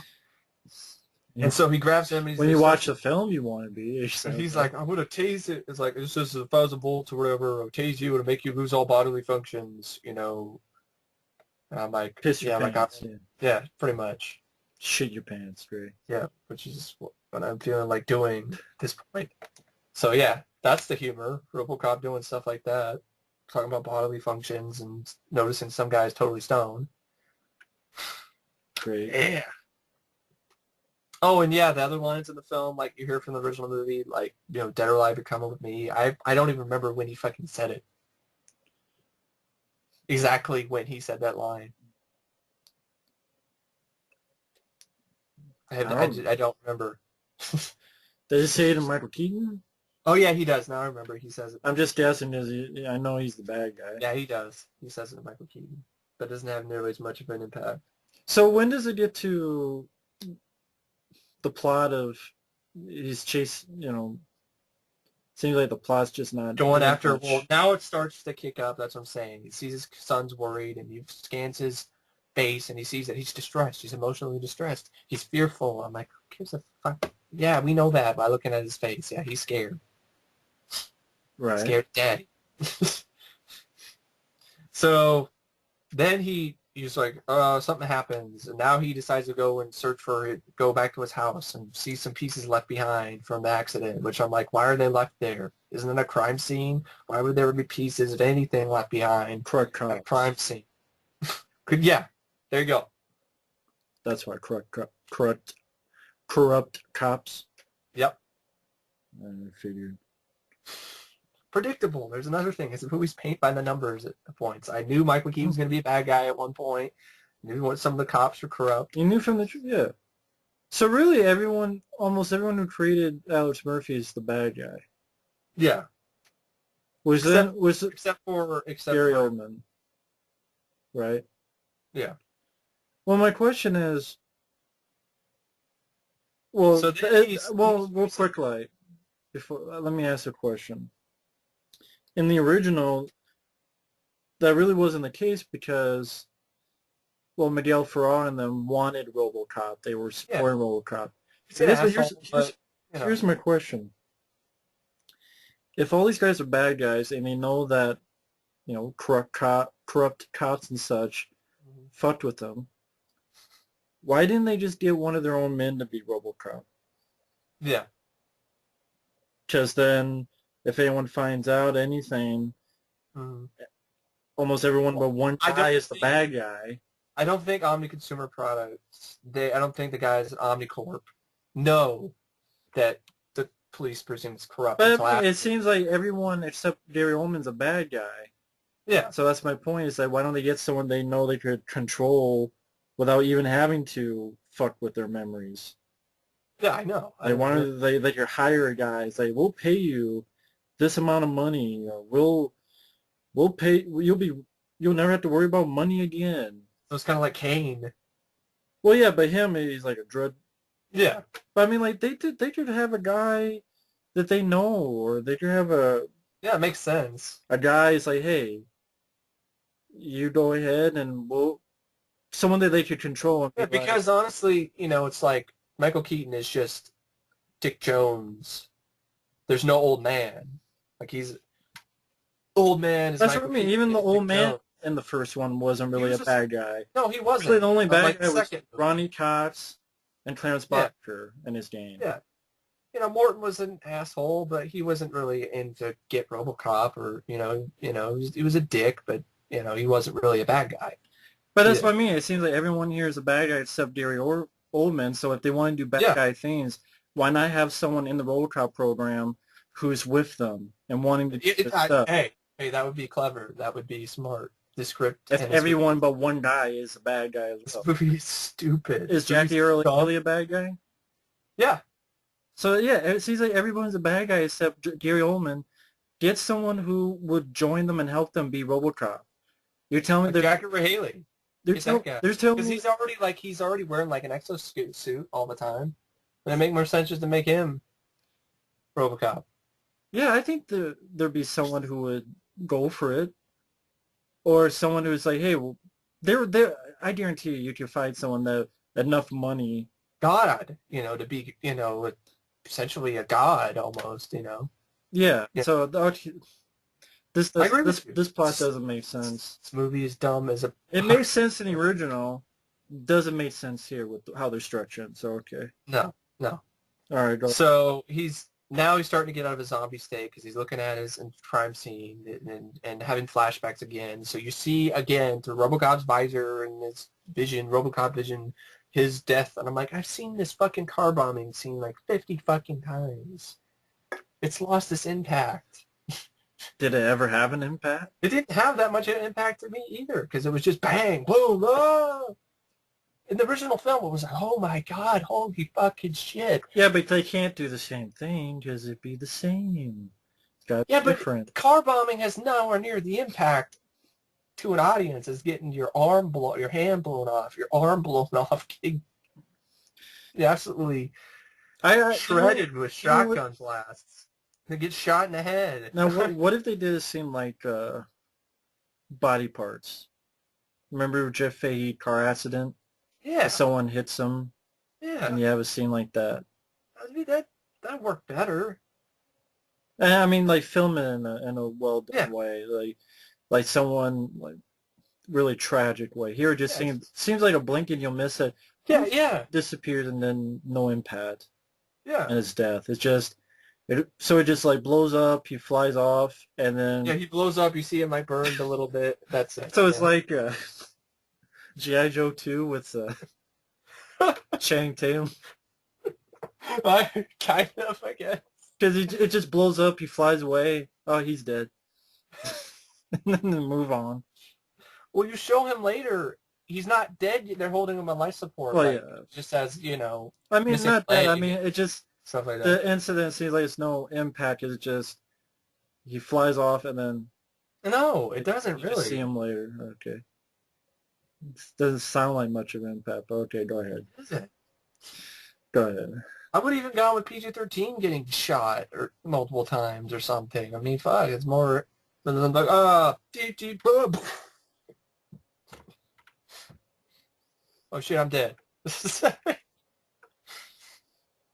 So anyway, you see another, like, of course, he's trying to, he recreates the crime scene with his mind, and he's Or seeing all this stuff. maybe like thrown off a building and like going through glass, Yeah, through glass, something, and yeah. his body damaged from the glass. Yeah, something. But yeah, okay. Go ahead, sorry. So now he's looking at, you're seeing this death again, and then you cut to the control room, and Geralman like, he's undoing what we did to him. I don't know how. And I'm like, yeah, I don't know how either, because the human spirit can only do so much. In the original film, it made sense because they did not, I guess they didn't wipe his memory completely clean. Here, it's like he has his memories. They just lowered his dopamine levels, but they did it with a chip in his brain that is not malfunctioning yet. Well, I mean that happens a lot in movies where it's the human spirit. I understand that, but in this aspect, it just didn't make as much sense to me that it was physically possible. You didn't buy it. I didn't buy it because they're monitoring him at all times. They have control of him. They can stop him at a press of a button. But you didn't buy the characters or their emotion or something. No, I didn't. It's just now he's all of a sudden, his dopamine levels are rising again. This is impossible. And then he goes in, and that's after he sees his murder. Then he tries to go in and stop Valiant or whatever.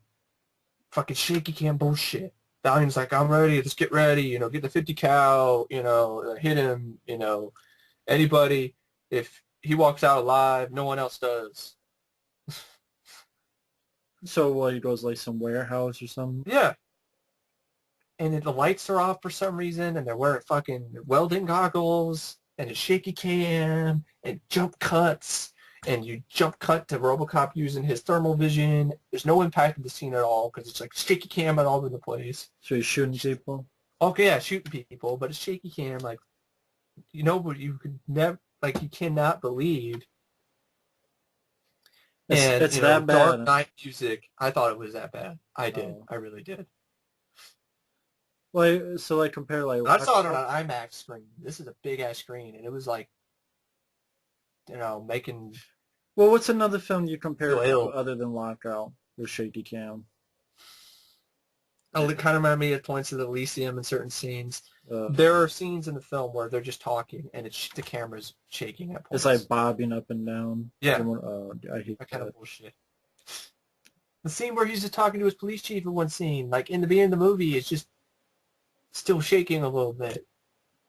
Yeah, they kind of did that with A Good Day to Die Hard, where it's just even scenes, it just bobs. It's like you're just talking. It does not need to be... bobbing up and down. No. Like there's no such thing as steady camera or a tripod. Yeah. So it's like moving around and shit, and this fight scene had no impact to me because it looks like he shoots like 20 people in like, I felt like 30 seconds to me. And he shoots the bad guy who killed him. And you don't even see him. You see him in thermal vision, and he shoots him. And then he just sees him later, and he's like, oh, he's deceased. And he just rides away his motorcycle. Hmm. Yeah, that's your bad guy. That's your revenge scene. Shaky cam, the ass, shooting a bunch of people in fucking pitch black darkness, and you don't even see that. You just see the guy get shot like in thermal vision. You just, oh, it's Valiant. Hmm. No impact. It's not like the original film with Boddicker. He's stabbing Robo at the steel mill. And Sayonara, Robocop takes out his dad's spike, stabs him in the fucking neck. Nothing like that. There's no visceral impact to that. They don't even have the scene where he's throwing him through the window or anything like that. The windows. There's a scene where he's like torturing this guy to get information of where Valiant is. And it's fucking laughable because he's like stepping on his hand. And it's just like, it's almost the same sort of thing. Like, you're the right way, blah, blah, blah. And I'm like, it's just so lame because he's just stepping on his hand. Right. This is PG-13. Yeah. Hmm. I know. That's your villain. Throwaway villain. It's your replacement for Clarence Boddicker. Ugh. And now the rest of the movie's more drama. Abby Cornish wants to see her husband. She goes out to the press and says that OCP is preventing me from seeing my husband. This sets up a meeting with Michael Keaton. Tells him that he didn't make it because I guess they're shutting him down. Because in this scene, he got a little bit banged up. And of course, I forgot after that. Okay, he arrests the guy. He kills Valiant. Then he goes back to the police precinct. And this is where you find all about the corrupt cop shit. And it goes in this guy. He goes in the police precinct with his partner, Lewis. And that's where you have the scene, the whole, like, good cop, bad cop, Bad cop, Robocop. Did they ever say that line? Someone said that, oh, you're Oh, the yeah, right I color? forgot about that. That is, like, directly after when Lewis sees him for the first time, after he's brought back as Robocop. He does say that. He So says, when does he get now you're the right color. When does he get the black suit? When he... That's after the training, after the whole grace. When he gets to Detroit. Yeah. It's a black That's suit. after the whole scene where you have him painted black. Because you saw him in the gray suit. Okay, so his black suit's doing all this. Okay, why do they want to shut him down? Well, they just make him act like he's critical or whatever. Well, they want to shut him down because he did well, I'll get into that. Hold on a second. They actually do physically shut him down remotely soon. Right. But yeah, that black line, that is in this film. That cringe-inducingly terrible line where it was like, at least now you're the right color. Now you're the right color. Which is like racist. It's like, okay, if it was a black guy as RoboCop and he said the same line, Joe Kinnaman, if he had a white partner, right? And the white partner's like, now you're the right color, man. And the black guy's in the white RoboCop suit. Now you're the right color. You have a firestorm. Now you're the right color. Right power. Okay. Well, great lines. Of course, bad cop, RoboCop. Good cop, bad cop, RoboCop. RoboCop. Mm-hmm. He sits down and notices that one of the bad crooked cops is going to shoot him. So RoboCop shoots him. And then, of course, there's another thing I don't like. You see Kinnaman's face too many goddamn times. Doesn't put it down his visor that much. Except like in action scenes or whatever. And even in the end, you have to see half his face. It's like, because it's Hollywood nowadays. So it's like Venom. Yes, in a way, yeah. Yes. Remind me of that. Of Spider-Man 3. It's like in the original RoboCop films, even the TV series, when he had his helmet off, it was for an emotional scene. It's for a scene that you knew there were some deep things going down. RoboCop was feeling something. Yeah. Here it's just like, you need to see my face because I'm the star of the film. Right. Look at me. And I just hated seeing it because he looks like a fucking dork. He looks like fucking...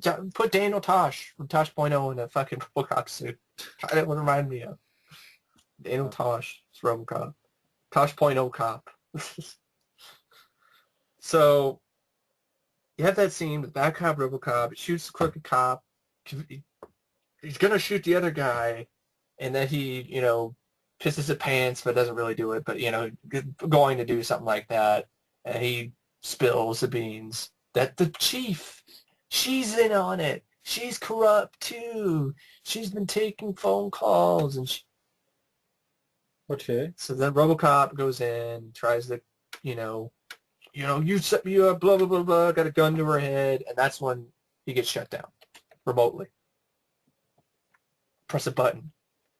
And then they just act like, and then because of that, controversy is spewing, now Omnicorp is thinking that, and now the bill is, the reason why is that the bill is going to be repealed, the one that makes it so robots, aren't allowed to police American soil.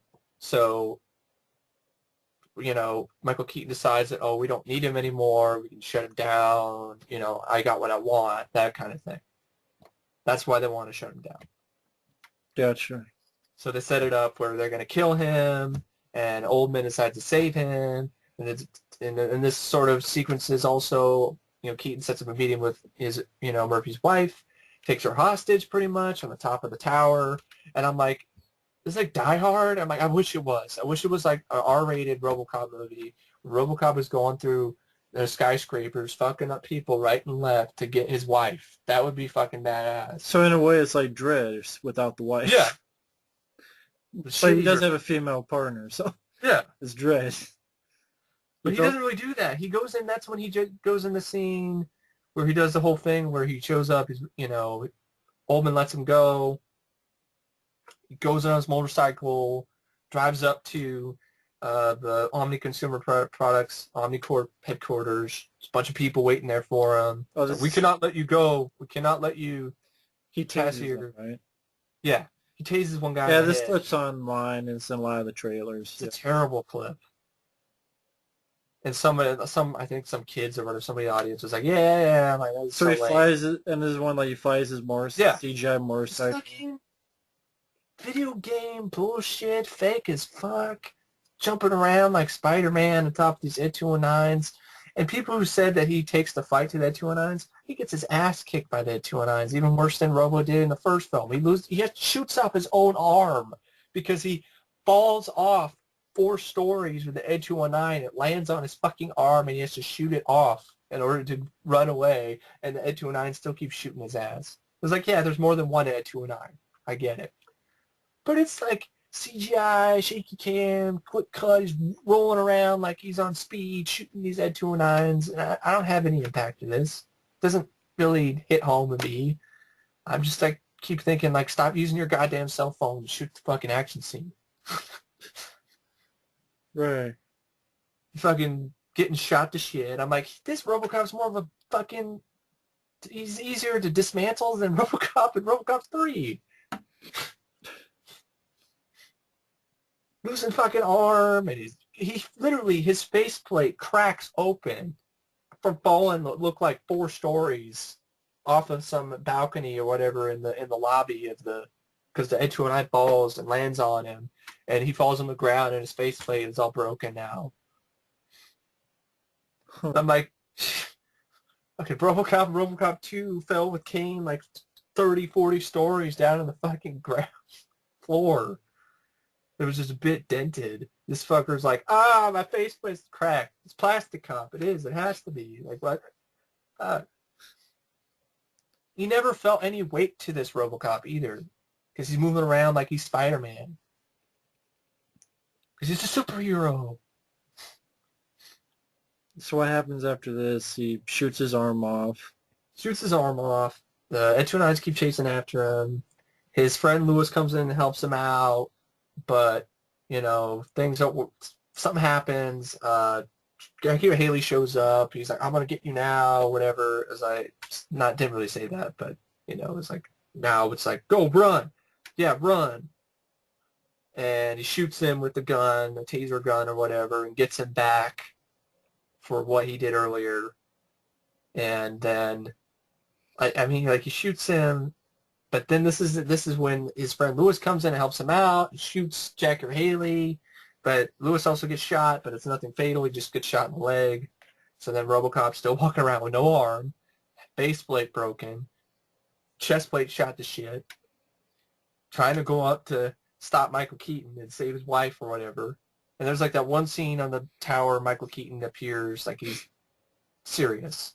Where he's like, I could, this because RoboCop then shows up, and oh, this whole scene, it's like, hey, let's just rearrange dialogue from the ending of, the Dick Jones arresting scene in the first movie. Let's just rearrange dialogue. Instead of Directive 4, let's call it a red asset, because we think people aren't going to be wise to that. And then we'll actually have a scene where it's like, you're under arrest for trying to, murder a police officer. And Michael Keaton's like, oh, put the cuffs on me, or something like that, Right. Take me in, same sort of thing. And then it's like, oh, wait, no. You see, I'm a red asset.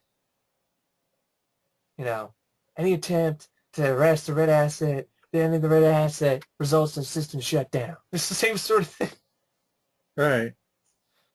So what do you think you are? You're a robot. He even says he's a robot. That's not human, you're a robot. Right. And that's when he pulls up his gun. He's like, dead or alive, you're coming with me. And then shoots him, like, with one gun. And then Keaton also shoots him. And then Keaton's dead. See a little bit of CGI blood. Right. Like, wow, that was very lame. That was extremely anticlimactic. Dead or alive, you're coming with... oh.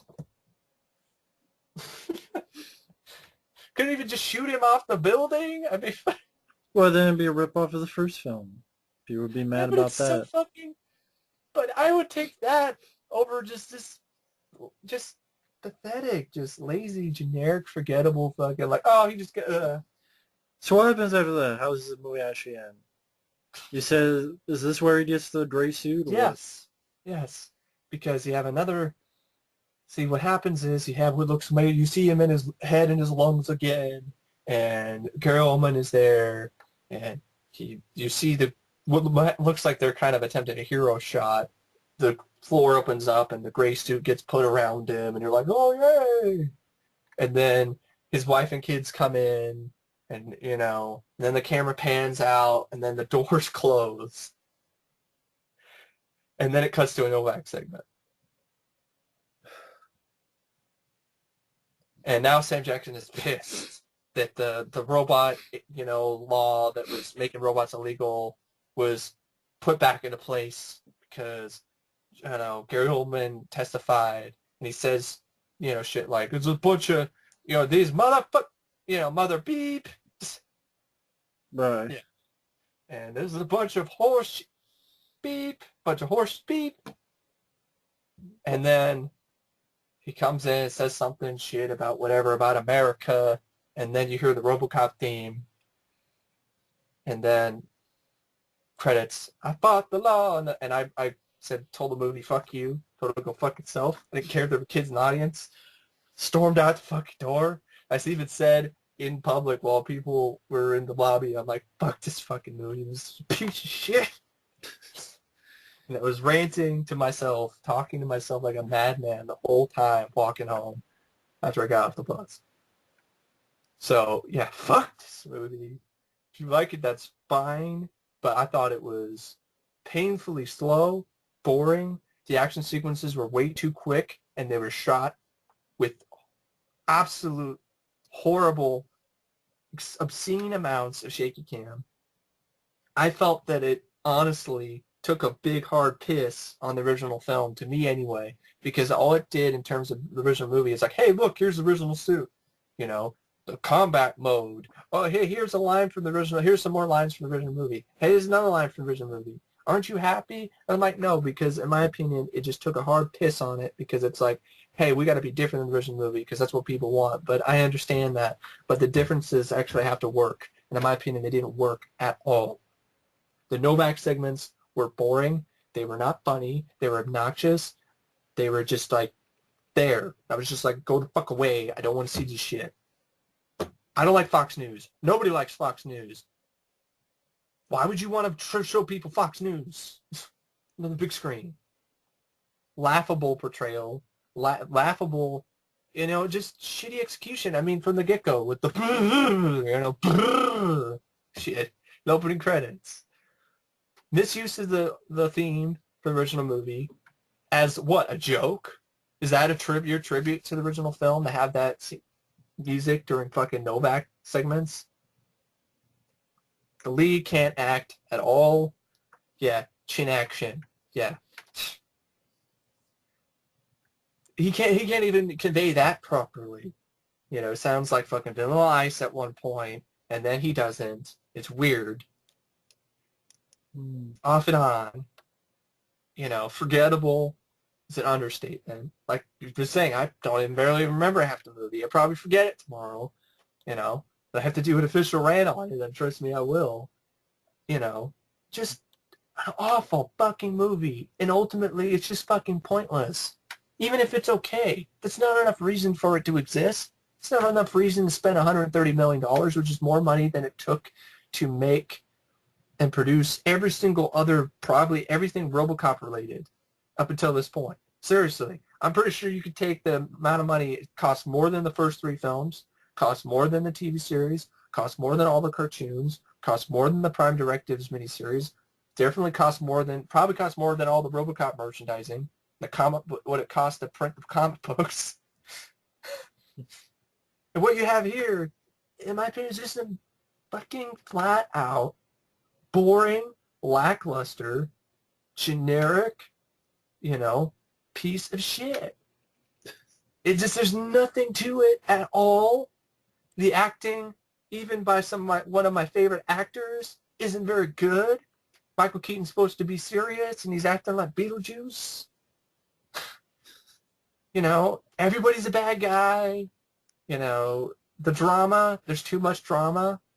I'm going to say it, too much drama. And the drama doesn't work because it just kills the flow of the film. So many things kill the flow of the film. No shit Sherlock dialogue, fucking sequences where we have the control room talking about how RoboCop works and this and shit and that, and then all of these things are online. Oh, his blah, blah, blah is not working properly. I don't give a fuck. You keep ruining action sequences or scenes where the scene where he's trying to investigate his murder, and you cut back to the fucking goddamn control room to say shit to the audience, the morons in the audience who can't fucking comprehend what's going on the screen, which is, in my opinion, insane, because this movie's as dumb as a fucking box of rocks. Stupid, shitty, awful, fuck that piece of shit. It was like a fuckster piece. A masterpiece? This is a fuckster piece. It's a masterpiece of fucking shit. It's so fucking terrible. It makes my brain hurt. I mean, if you liked the film, fine. If you thought it was okay, fine. But in my opinion, even if it was okay, that wouldn't have been enough for me, because I'm not going to give shit like that a pass anymore. But I know Hollywood could do better. They've done better in the past. There's no reason why they can't do better. But in your opinion, it's not even an okay film. No, I don't even think it's an okay film. I think it is a fucking atrocious movie. My opinion, it's the worst goddamn remake I've ever seen. I rank it number 1 above Nightmare on Elm Street. So how many out of 5 stars? I'm not giving it a fuck 0. Fucking goose egg. Kiss my ass. Well, you say it's better. You say RoboCop 3 is better. Yes. As bad as that movie is, I had one scene where I actually kind of smiled a little bit with the jetpack. Didn't last very long, but hey, I was actually genuinely kind of cool. Fucking poser cop riding around on Dredd's motorcycle that he stole because Judge Dredd should come back and fucking shoot this fucker in the head, take his motorcycle back, because this shit just... Sounds like this story worked better in Universal Soldier. It did, yeah. It really did. It sounded like Darkman. Yeah. And do you see any influence from The Dark Knight in this one? Some of the scenes where he's riding around the motorcycle, the theme, the music, yeah. Do you think it was influenced by a lot of these superhero movies of late? See, a little bit, definitely. Like I said, he's more like a superhero. And that's not what RoboCop is. They tried to turn RoboCop into that RoboCop 3 and the TV series, the cartoons. That's a fucking mistake. That's not what I wanted to see. It's like, you did it once, shame on me. Twice, fuck you. Seriously, fuck you. I do not want to see Hollywood getting their fucking grubby, cum-stained fingers on this fucking franchise or RoboCop ever again, because they will fuck it up. So, in other words, they just should not have done it at all.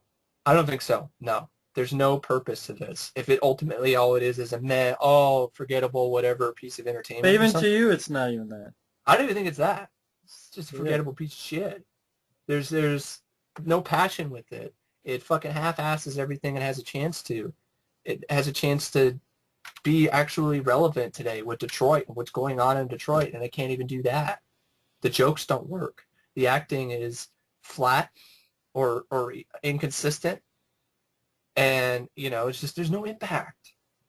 Would you? That Yeah. one scene in the original film where RoboCop is walking around his old home and having flashbacks has more impact than any goddamn scene in this entire film, bar none. Not even close. So would you And I'm say like, in that? my opinion, I would think that if you're doing a remake, try to surpass the original film. Try to be like, maybe on par with it. Don't half-ass it and be like, yeah, we know we can't be better, so we're just gonna, give you some half-ass. What if this was them trying? If this is the best they can do, then man, you know, Hollywood's really gone down the shitter. If this is the best they Well, could we already knew that. if this is the best they could fucking come up with, that's fucking pathetic. Would you agree that RoboCop was one of those films that did not need a franchise? I know you're doing Yes, RoboCop yes, month, I like and RoboCop too, I enjoy RoboCop 2 as well, and but I'm when you glad look that it at the exists. first film, the first film is such a great standalone film. It's beginning, a middle, and an end. It didn't really feel like, it Needed it, more. it needed more. It was great for that one thing, and I like RoboCop 2. I do, and I'm glad it was made. Me too. But when I think about it, it didn't need a franchise. And even though I'm enjoying the RoboCop TV series, I think Richard Eden outacts circles around Joel Kinnaman. But, you know, even though I'm enjoying that, it's if it wasn't there, I would, it'd be fine. If all I had was the original film, I would be okay with that. Even though I wouldn't have RoboCop 2 and Kane and all that, and I enjoy that movie. Because if that was the case, then we wouldn't have shit like this. Because RoboCop had a franchise, now Hollywood is thinking, oh, But well, even we then, have to franchise RoboCop films. 2 didn't do well, and people No, hated it, so it's weird to even yeah, have more stuff. But yeah. it's just something that didn't need a reboot. They didn't need to reboot it. There's no need. If you're going to update a new generation, you should have done the Detroit angle, not make it look like fucking, you know, Or just La La take the Land. original film and show that in Yeah. theaters. Or make your own goddamn movie. Like, They don't did have that with Alex Murphy. Dreads. Yeah, don't have Alex Murphy. Don't have Lewis. Don't have any lines from the original movie. Don't have anything like that. Call it your own thing. Make it rated R. Get Carl Urban in there. Even if you were going to do RoboCop. Like, the idea of my reboot, like, if you were going to do that, the whole scene where he realizes who he is right off the bat, and he's like, oh, shit. I got to have this instead of being in China, have it be in Asia or whatever, have it be in Detroit. So then he escapes. That's interesting right off the bat. Let him escape. Let him break away from the OCP right from the beginning, and then have him go out on his own, and he goes to his house, and then he realizes, look at me, I can't, and make it so his family does not know what happened to him. Because them knowing what happens to him just completely makes it cliche and boring, in my opinion. Mm-hmm. Because there's no mystery anymore. And there's no, like, emotionally, tugging, like, there's still some emotion. It's like a kind of emotion you have a paraplegic coming home, from the war or something, that kind of thing. But Which I'm not saying you don't think no they did it emotion. I right? don't think they did it right. Like, I'm thinking that's one thing that you should have carried over from the original film. Because that's the core. In my opinion, this movie's soulless and heartless and doesn't really have a lot of spirit to it. And if it had that type of element where, Murphy realizes that I can't do this, I want to show them who I am, but I can't, realizes he has, that's more interesting, the whole idea that he has to stay behind and protect them. Because I like that. That's kind of what the TV series did that right. The TV series brought in the family in the pilot, and then, even his new partner, she's telling Murphy, like, you should go tell them. This is when you should tell them. And he's like, no, I can't.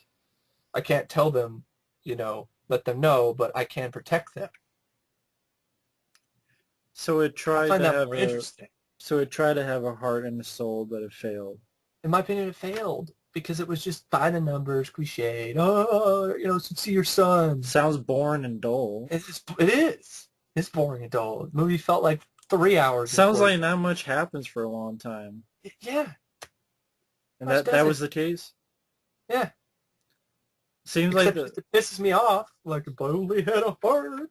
but it seems like even if you just looked at it as an action film by itself, like even if RoboCop never existed, let's say the original film never existed, Oh, this would be fucking shit. Forgettable. but like even like it's just as an action film that someone just made today. Oh, well, they did, Awful. but Should have been direct to video if it was just gonna be that type of action. In my opinion, even with the because you can't budget and see. effects, Yeah, because you can't see half the shit that's going on. Like it just goes by so fast. and it doesn't sound like there's much action No, even. it's just like. I mean, for what you described, other than the training scene, Yeah. other than the training scene, there's a drug lab scene, Mm-hmm. a warehouse scene, Mm-hmm. and then the scene with the Ed 209s at the Yeah. end. Yeah. Is that pretty much it? Yeah.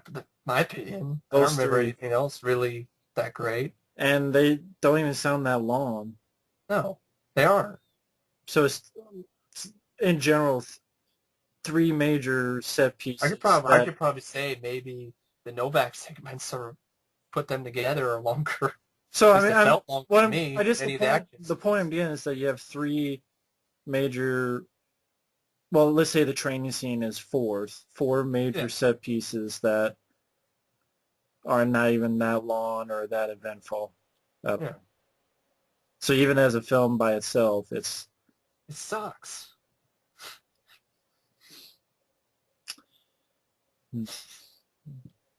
Yeah, if I did not, it's hard for me not to compare it to the original film because I'm such a big fan. But I mean, like if it's a film, but if I could do that and it's just a film on its own, the original film doesn't exist. It's a film that came out today. Let's say it's the same film, but it's called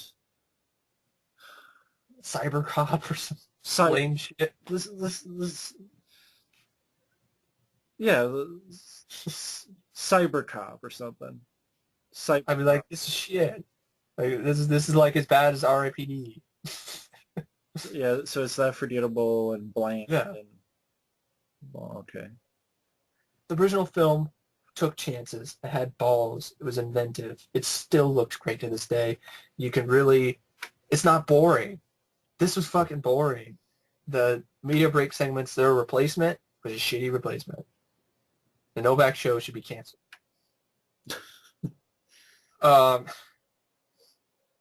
looked forward to the media break segments in the original film. I did not look forward to the Novak segments. Why? Well, he kind of fucked up at the beginning. That, fucking embarrassing ass, oh, get my voice ready for the show shit. It's just a shitty lead and an actor who I fucking hate his guts. Who's also a fucking idiot. So I gotta really get behind that, So really, in other words, for people out there, if you want to see a good action film that does this, maybe not exactly, but similar, or B, if you want to see a good reboot of RoboCop, then go see Dread. Yeah. Which did it before the reboot, and hell, sounds like it did it much better, much more straightforward, much more quicker, and much more memorable. Yeah. And Dread is 10 times better. There are times when he's riding around the motorcycle, it reminded me of Dread. It really did. And So in other words, Dread is the reboot this should have been. Yeah. Like Dread is the RoboCop reboot that this... And I think they should have appealed to that audience because it had an audience. Didn't do well in the box office when it came out in theaters, but it did spectacularly well on DVD and Blu-ray. So reward that audience. For them to do a sequel. That's what I'm saying. Reward that audience, though. You're not going to do a sequel. Reward that audience with an R-rated RoboCop reboot. Just Carl Urban and the lead. They don't want to take a chance on that big of a budget. I understand that, but they're chicken shit. They're taking a chance anyway. Like, they pissed off so many fans of RoboCop right from the Well, get-go. look how many people got pissed off on Transformers, and people still saw Yeah. those sequels. Yeah. But RoboCop's different. In my opinion, RoboCop was never meant for the mainstream. RoboCop, when it first came out, people thought it was a joke idea anyway. And then people respected it when it came out. It was like, this is actually a pretty smart film. Yeah, just people now know the title, so that's why they remade it, I guess. Yeah. That's the only reason why.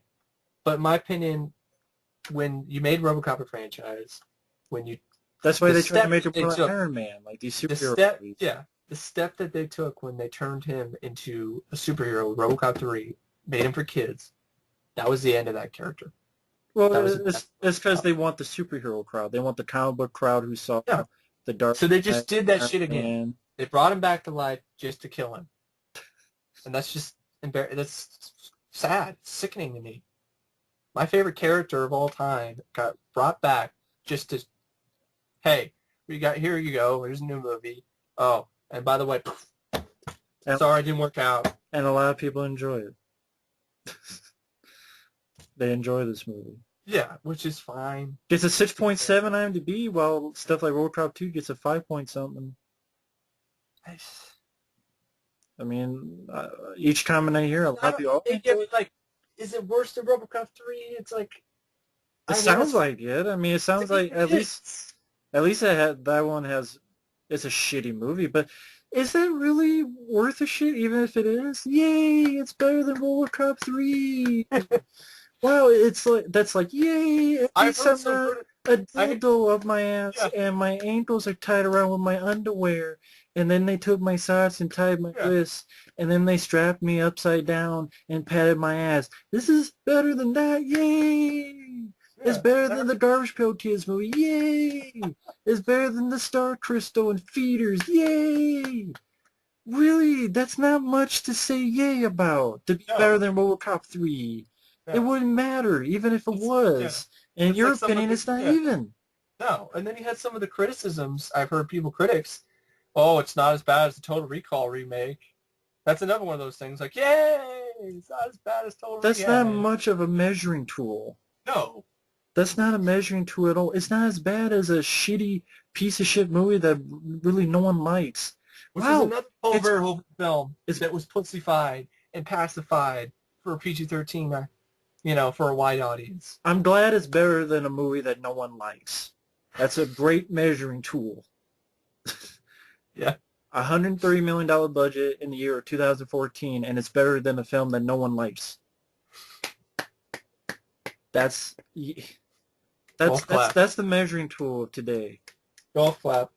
It's better than a movie that no one likes. From fucking 1993, there was a PG-13 piece of shit that no one liked called RoboCop 3. It's better than that. And in your eyes, like seriously, which would you rather watch? As painful as RoboCop 3 is, I had childhood memories associated with that, some nostalgia. I like the jetpack scene. That scene where the police officers quit, that's corny, but I thought that was more emotion and impact than anything I saw in this movie. The suit is better. I thought so, yeah. The suit was better. Music. RoboCop music, I think RoboCop 3, it just did not need to be PG-13. It had a good idea with the whole idea with the rehab. And ninja robots. Ninja robots, fucking stupid ass shit. But at least you found positives, the music and the suit. Yeah. What the fuck do I have with this? Fucking... Do you have... good special effects. Is there anything that you liked about this movie? Anything? Let me think about it. Let you think about it for a sec. Is there anything that you liked? I can't really think of anything. It's like the effects were good, some practical effects. Ooh, the makeup effects. But then it was laughable. It was fucking laughable with the lungs and the hand and the head. You mentioned Gary Oldman. Yeah, he was good, but he wasn't anything spectacular. It's not like Oscar worthy. Oh my God, Gary Oldman. Well, it doesn't have to. I'm not saying Oscar worthy. I'm just saying. I guess maybe Gary Oldman. Was he good? Was he okay, or was he was okay? I didn't hate him, but he wasn't anything spectacular. It's not like this movie was I'm not good saying, because of Gary Oldman. Well, it doesn't have to be spectacular. I'm just saying, is his acting just decent or just shitty? Yeah, I thought it was decent. It was not shitty. It was not uneven like Michael Keaton. All right. So Yeah. I could say Gary Oldman. So he was the best actor. Yeah, he's the diamond in the turd. But even then, it's still it's Still decent. awful film. No, I mean his performance is still just It's still decent. It's nothing spectacular because he didn't have a lot to do except say techno gibberish exposition. and exposition. So, an okay performance by Gary Oldman and some special effects. Yeah. It's not saying a lot. No. No. Well, what special effects do you like? In case people ask, like, what effects? The Ed 219 CGI was better than I thought it looked. The look of the robots in the beginning in the terrain sequence, I thought looked pretty good. RoboCop himself in the black suit, I don't like the suit, but it doesn't look that bad. But it still doesn't look robotic to me. It just looks like Batman with a different helmet or mask or some shit. Right. You don't like the design. No, I don't. And I don't want to see Knight Rider or Iron Bat Cop. Iron Bat Cop to the rescue. Black Knight Man. Yeah. You know, it's the reboot of Nightman. Black Knight Man. With Matt McCoy. Was that Matt the gray suit? Yeah, Nightman. Yeah. The gray suit I thought looked like shit. The visor looked fucking off from the beginning. I thought the helmet on the gray suit looked like shit. It's really tiny and looked wimpy and shit. But yeah, Matt McCollum, not McCoy. Oh, well, sorry, Matt McCollum. It starts with a Matt Vick. I just put it in there in case people. You can't blame me. Yeah. Matt McCollum. Right. But yeah, no. Thanks. Wow. Thanks for $130 million budget. Yeah, it should be for that amount of money. They weren't R.I.P.D. bad. Okay. You know, for that amount of money. So I'll give it that. But whatever. But are they like Ed 209's barely? Sounds like they're barely in the movie. They are. They're barely used at the beginning. And there were some points when RoboCop is interrogating that one guy that's trying to get access to that fat black guy drug dealer dude. He sounds like an Ed 209. You got blah blah blah to comply or whatever. I was like, 2 seconds. Are you seriously sound like Ed 209? Like you're RoboCop, not the Ed fucking 209. Sounds like there's a boring investigation. It is a very boring investigation that you can figure out. Because you already know who did it. You already know Valiant did it. You already know there's corrupt cops involved because in the beginning of the movie, he's like, I work for Valiant or whatever, and then he goes finds that guy later. And it's not exciting or interesting. No, it's not exciting or interesting. There's nothing new about this. Same shit, seen a million times, over. Just with redressed with the title RoboCop. Mm-hmm. I was more interested in the trailer, teaser trailer I saw for The Purge 2. Yeah. That's pretty sad. I saw the trailer for Captain America 2 before this movie, and I was like, God damn it, I wish I was watching that movie right now. Could use your ticket for that instead of this. I know. Well, you didn't even use $6. Why do you pay $6 extra for IMAX? Just so that was the only way you could see at that time? That was the only way you could see it at that time. And also, IMAX. Hey, it's IMAX. I'm going to be honest. The stuff that I saw when they show the IMAX screen, we're starting up testing out the surround sound and these like dots or whatever on the screen, the intro to IMAX itself. And then when it counts down before the movie starts, that was more awesome than the entire film. How about the trailers? Are the trailers like IMAX type of feeling? Yeah. So like saw a Captain America trailer in the IMAX. So, yeah. So I was more entertained by the trailers as it came out before. What are all the trailers you got? Just why not? The Purge 2, which looked better than I thought, but then I kind of remember the Warriors, and I'm like, is it really going to be some Warrior shit? It'd be better than the first one. I hope so. And Captain America, Winter Soldier. Captain America 2, Spider-Man again in 3D, but I didn't have 3D glasses. I already saw that trailer. A lot of trailers I saw already. Gotcha. Purge was one of the newer ones. X-Men, Days of Future Past again. Yay. It's just fucking boring to me. It's boring. Gotta remember, gotta try to fight for the future, whatever. I was like, fuck. Where's So, the action? what more can you say about this movie then? I mean, you've got any final thoughts on I just think RoboCop, your seeing baby? this, it was literally like, it was painful. I wanted to walk out. There were multiple times I wanted to get up and walk the fuck out of the theater. And one of them was during Novak segments. It's like, just shut the fuck up, Samuel Jackson. What other Had moments can you enough of your remember? motherfucking shit on this motherfucking screen. So what other moments can you remember that you literally wanted to get up and walk? Like what specific moments? If I only had a heart, Okay, that one. that was bad. That was like rock bottom for me. Like, almost wanted to walk out in the beginning with the... That was bad. And when they're playing Wizard of Oz music with RoboCop training. That was... I was like, this is a fucking joke. How long? Yeah. They turned my favorite character into a fucking joke in this movie.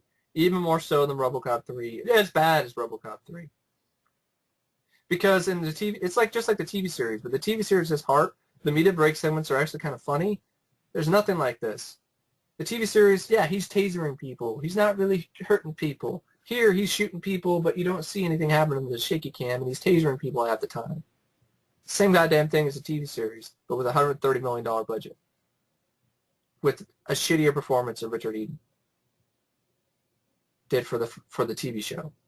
Joel Kim gave a shittier performance. Yeah, that's what I said. Joel Kinnaman's shittier performance. I think, honestly, in my personal opinion, he's the worst RoboCop to me.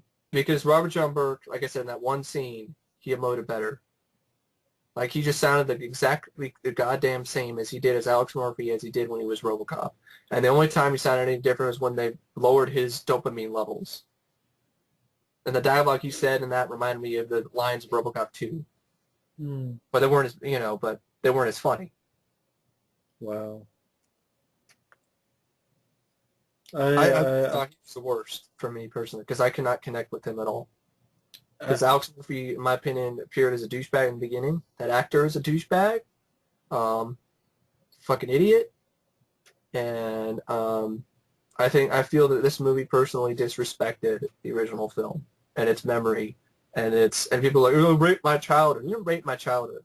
I'll always still have. Well, people will go, "Well, you always got the RoboCop original 2. film." That's what I said. I'll always still have the original film and RoboCop 2 to watch, but that still doesn't excuse this fucking travesty being made. It's fucking useless. It's pointless. Well, you know There's what no- people say, like, "Oh, you're going over the top. It wasn't that bad." For me, it was. Because deep down, hey, I would have loved to see more RoboCop movies, but not like this. Not this pansy-ass bullshit. Tasering people in the face. Why don't you taser me in the face like Zach Galifianakis got tasered in fucking Hangover? Or taser me right between the fucking balls. Like I said, I went and saw this movie because I wanted to get it over with. It was like getting fucked up the ass. Just get it over with. Get it done. You know. Get the lube ready. Let's go. Let's go 2014. You know, this is round 1. Let's wait for round 2 with TMNT, Michael Bay's Teenage Mutant Ninja Taints. So you didn't go into it with a clear mind. I could not. How could I? As if I even tried. I tried to, and then I heard Sam Jackson going, "Rrrr." How the fuck can you not Yeah, I don't stare know. at that? Be like, I really don't want to see this movie now. you gotta be fucking kidding me. And there were people in the audience that were like, what is this? Not many people in the theater. No. Good. I hope it flops. I hope this fucking movie tanks. I hope it burns in fucking hell. Well, didn't you say sometime how much money it needed to make to break It needs to make $300 million to break even worldwide? worldwide. It only made about 30-something million in Australia and like the UK. And like it only made like $4 million or so over the past couple of days. I don't know how it's doing on Friday. Doesn't But say MGM and Sony are like blaming the weather.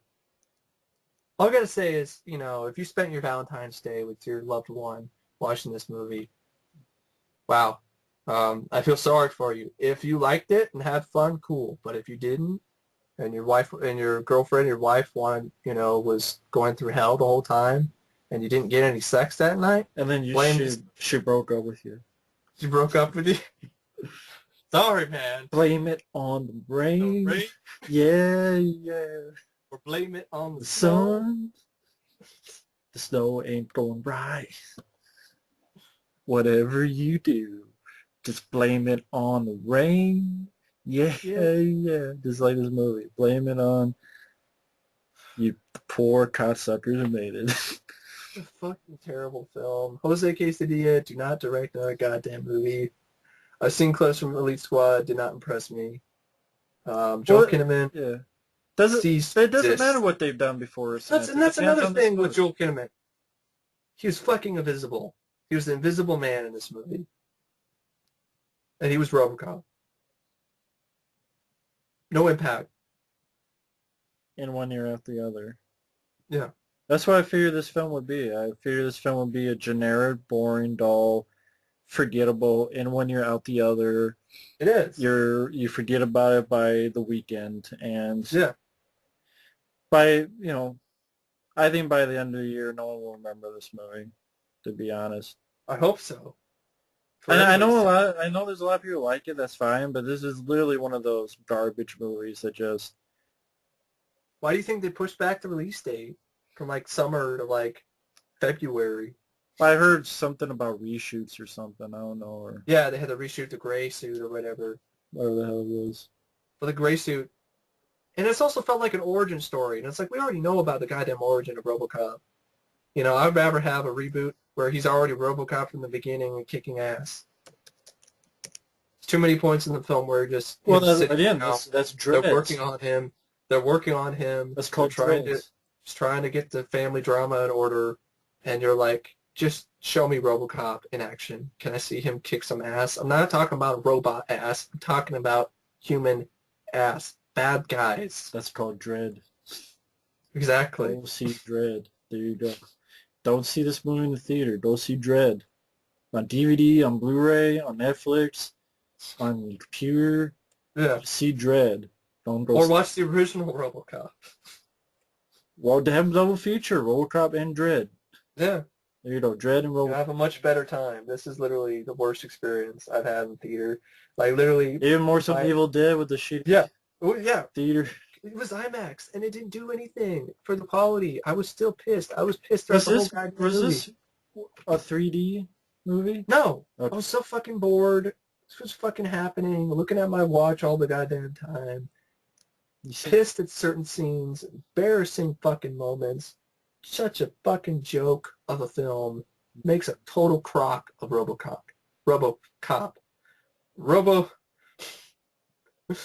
This movie's a RoboCroc. It's a RoboCock. Rubber dildo shoved right up your ass.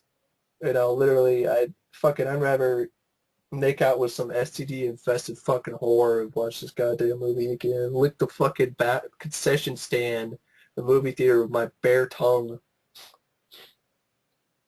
Mm-hmm. Clean the fucking floor with my tongue. It was just, my opinion, was torture for me. Like, even my body was, like, not reacting properly. There were certain points near the end, like, I thought I thought I don't know, I thought I was going to have a heart attack or something. I was, like, holding my chest or whatever, because I was like, what the fuck? I don't know, maybe the shaky cam and shit, maybe heart palpitations. I have no fucking idea. I don't know. Maybe it's heartburn. Probably heartburn. But whatever. Indigestion or some shit. Diarrhea. Yeah. Shit my pants later. It's fucking horrendous movie. If you like it, fine. But to me, this movie can go fuck itself. So tell me. I had a lot of energy. I drank like a fucking energy drink before I saw this movie, and it made me fucking want to fall asleep. So tell us how you really feel. So obviously my friend here, I did not see the film, but my friend here, Mike, who is a diehard RoboCop fan, gave this film a chance, blew $6, and of his hard-earned money, and he did it with a passion. And I do mean with a passion. I'm sure on his channel, sometime you'll be seeing. When will that be uploaded? Well, because you have I'm gonna at the time you guarantee have RoboCop 2, 3, and so. I'm gonna get it over and done with. It's like like in that line in Long Kiss Goodnight, a good movie with Samuel L. Jackson, where Charlie Gina Davis is on. It's like the same purpose thing as the Flowering Virgins. You got to get it over. We'll go get it over with real quick. Um, yeah, tomorrow is my plan.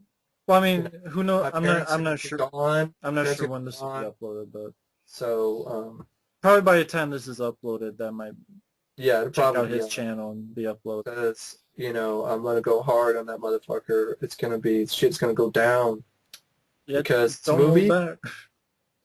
Don't hold back. wasted my motherfucking time. Well, I mean, this is your passion. This is your baby. It's your username, OCP Yeah, Communications, so it makes perfect sense.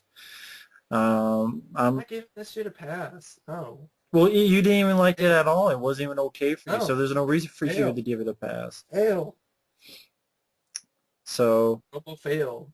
any final words? I know you probably said your final words, but just this is your saying saying at all? Leave RoboCop alone. Just let Murphy rest in peace. I don't need any more of this. Like it's enough. Alpha Commando was bad, or blades coming out of his fucking feet. RoboCop 3 taking away his, you know, balls, making RoboCop some, kiddie toy. Continue with the TV series. Prime Directives. That's the first time you saw a black RoboCop, but he actually literally was black. It's a black guy, and he's wearing a black RoboCop suit. Hmm. RoboCable. And I didn't like that either. And just let him rest in peace. Because if you're not going to do him justice, if you're not going to respect the character, if you're not going to put one iota of fucking effort, or if you're just going to half-ass it, then don't fucking make another RoboCop movie. So, in other words, if you're not going to do it right, don't do it at all. Exactly, in my opinion. It's you're just doing it for money. I don't want to fucking see it. I don't. Because the original film wasn't made for money. Verhoeven took so many chances. The movie was NC-17 when it was first rated. And, you don't see movies like that lately. In an independent, realm, you do. I'll give it to the independent, films lately. The direct-to-video movies are usually a lot better than Hollywood films, which is really too bad. And I So, don't see how this movie will make its money. I mean, I would be lucky if it made 130 million worldwide. yeah, If that's what I'm if thinking. it has to make 300 Bad million word of worldwide, mouth, pissed off the fan base right from the get-go. There were RoboCop fans who said, "Fuck it, no, I'm boycotting this movie. It's not R. No, well, we've been through this. it's We've not been through this before." the worst word of mouth. I mean, it's No, 50% Rotten Tomatoes, no. 6.79 to be But there was some word of mouth before the movie even came out that right. some people aren't saying anything because they boycotted it right from the get-go. And I don't blame them. Some diehard Robo fans like me are like, "Fuck it. This is not what we waited all these years for. He's been stuck in the kiddie pool for 20 years almost. And you're going to do it again?" And again. Yeah, I mean, they've done this a lot lately. I mean, and how it's not going to stop, let's face it. No. We got a Poltergeist remake coming out next year, so my pain will continue. We got the Teenage Mutant Ninja Taints, Michael Bay. Which I'm not seeing. So it's not going to be one of those I see it and then Mike's on this podcast with me telling him about it. So I ain't seeing it. I won't buy that for $1. Probably be a better joke than this fucking movie. But Just I'm not seeing this movie anytime soon. And don't. I'm not. Even in a download, I mean, even on a download, I don't know if I even bother. It's not worth, Not even bother. It It just sounds like, I know if someone says, well, you gotta see it for yourself. I agree with this guy so many times because the we have a only lot of time, same interests. yeah, And it's just, the only time I will ever watch this again is if I can get this guy over here You know, that's the only fucking time I'll ever watch this again. That's probably the only way he will watch it. Yeah, to be honest, that's the only way. It's the only way So, because I'm not watching by myself, and I'm not paying a dime listen, for it. you don't want to, because literally you need to watch this like without a soul in sight. Because you know, if I watched this by myself and there was nobody in the theater, I'd be cussing this fucking thing out. Ain't nobody's business. So it wasn't like when I saw the Thing prequel and it was like only 2 people No, in the theater. there were most of the kids, but I didn't care. I still said things like fuck this shit. Ever since that movie, I'm like, I ain't paying for another shitty movie. And I don't blame you. It's a lot of money and it's a waste of a cool experience in the theater. so yeah, I did see Dread in the theater, and that was I great. did too. And a fire alarm went off in the middle of it. And I still remembered everything. And I was still like waiting I had to wait like 30 minutes till I had to go back and see the rest of it. And And you, like, still as awesome as ever. That's a great movie. If I got interrupted, and you got back and in then, and it didn't ruin anything. You didn't. no, I don't remember you mentioning in your reviews no, because it didn't matter because the movie didn't mattered. matter. Because the Here, movie was, here said that the movie didn't matter anything of anything. like if the fire alarm went off in this movie, I'd be like, fuck it. I'm not missing anything anyway. I'm not coming back. I'm not going with that. So I don't know what more can be said. I said it all really. You know, I'm going to say it some more, you know, later. It's, Well, I guess basically I had gotten online and my friend Mike had just got home and he was very pissed off and he needed to vent. And I'm sure you could catch more of that on his channel. yep. Uh, I don't know when this will be posted. I'll try to post this whenever I can. I don't know what I'll call this. Mike's Raging Rant. Mike's Raging Rant on Robocop. I fought the law or whatever. I fought Robocop or I don't Mike know. fought Robocop and we lost. I don't know. But thanks for listening. Take care. And from the sound of this, fuck this movie. And Fucking up his fucking ass. The fucking jackhammer. and throw it in the cum dumpster. So thanks for listening. Take care and fuck it. Thank you for your cooperation. Good night. Bye.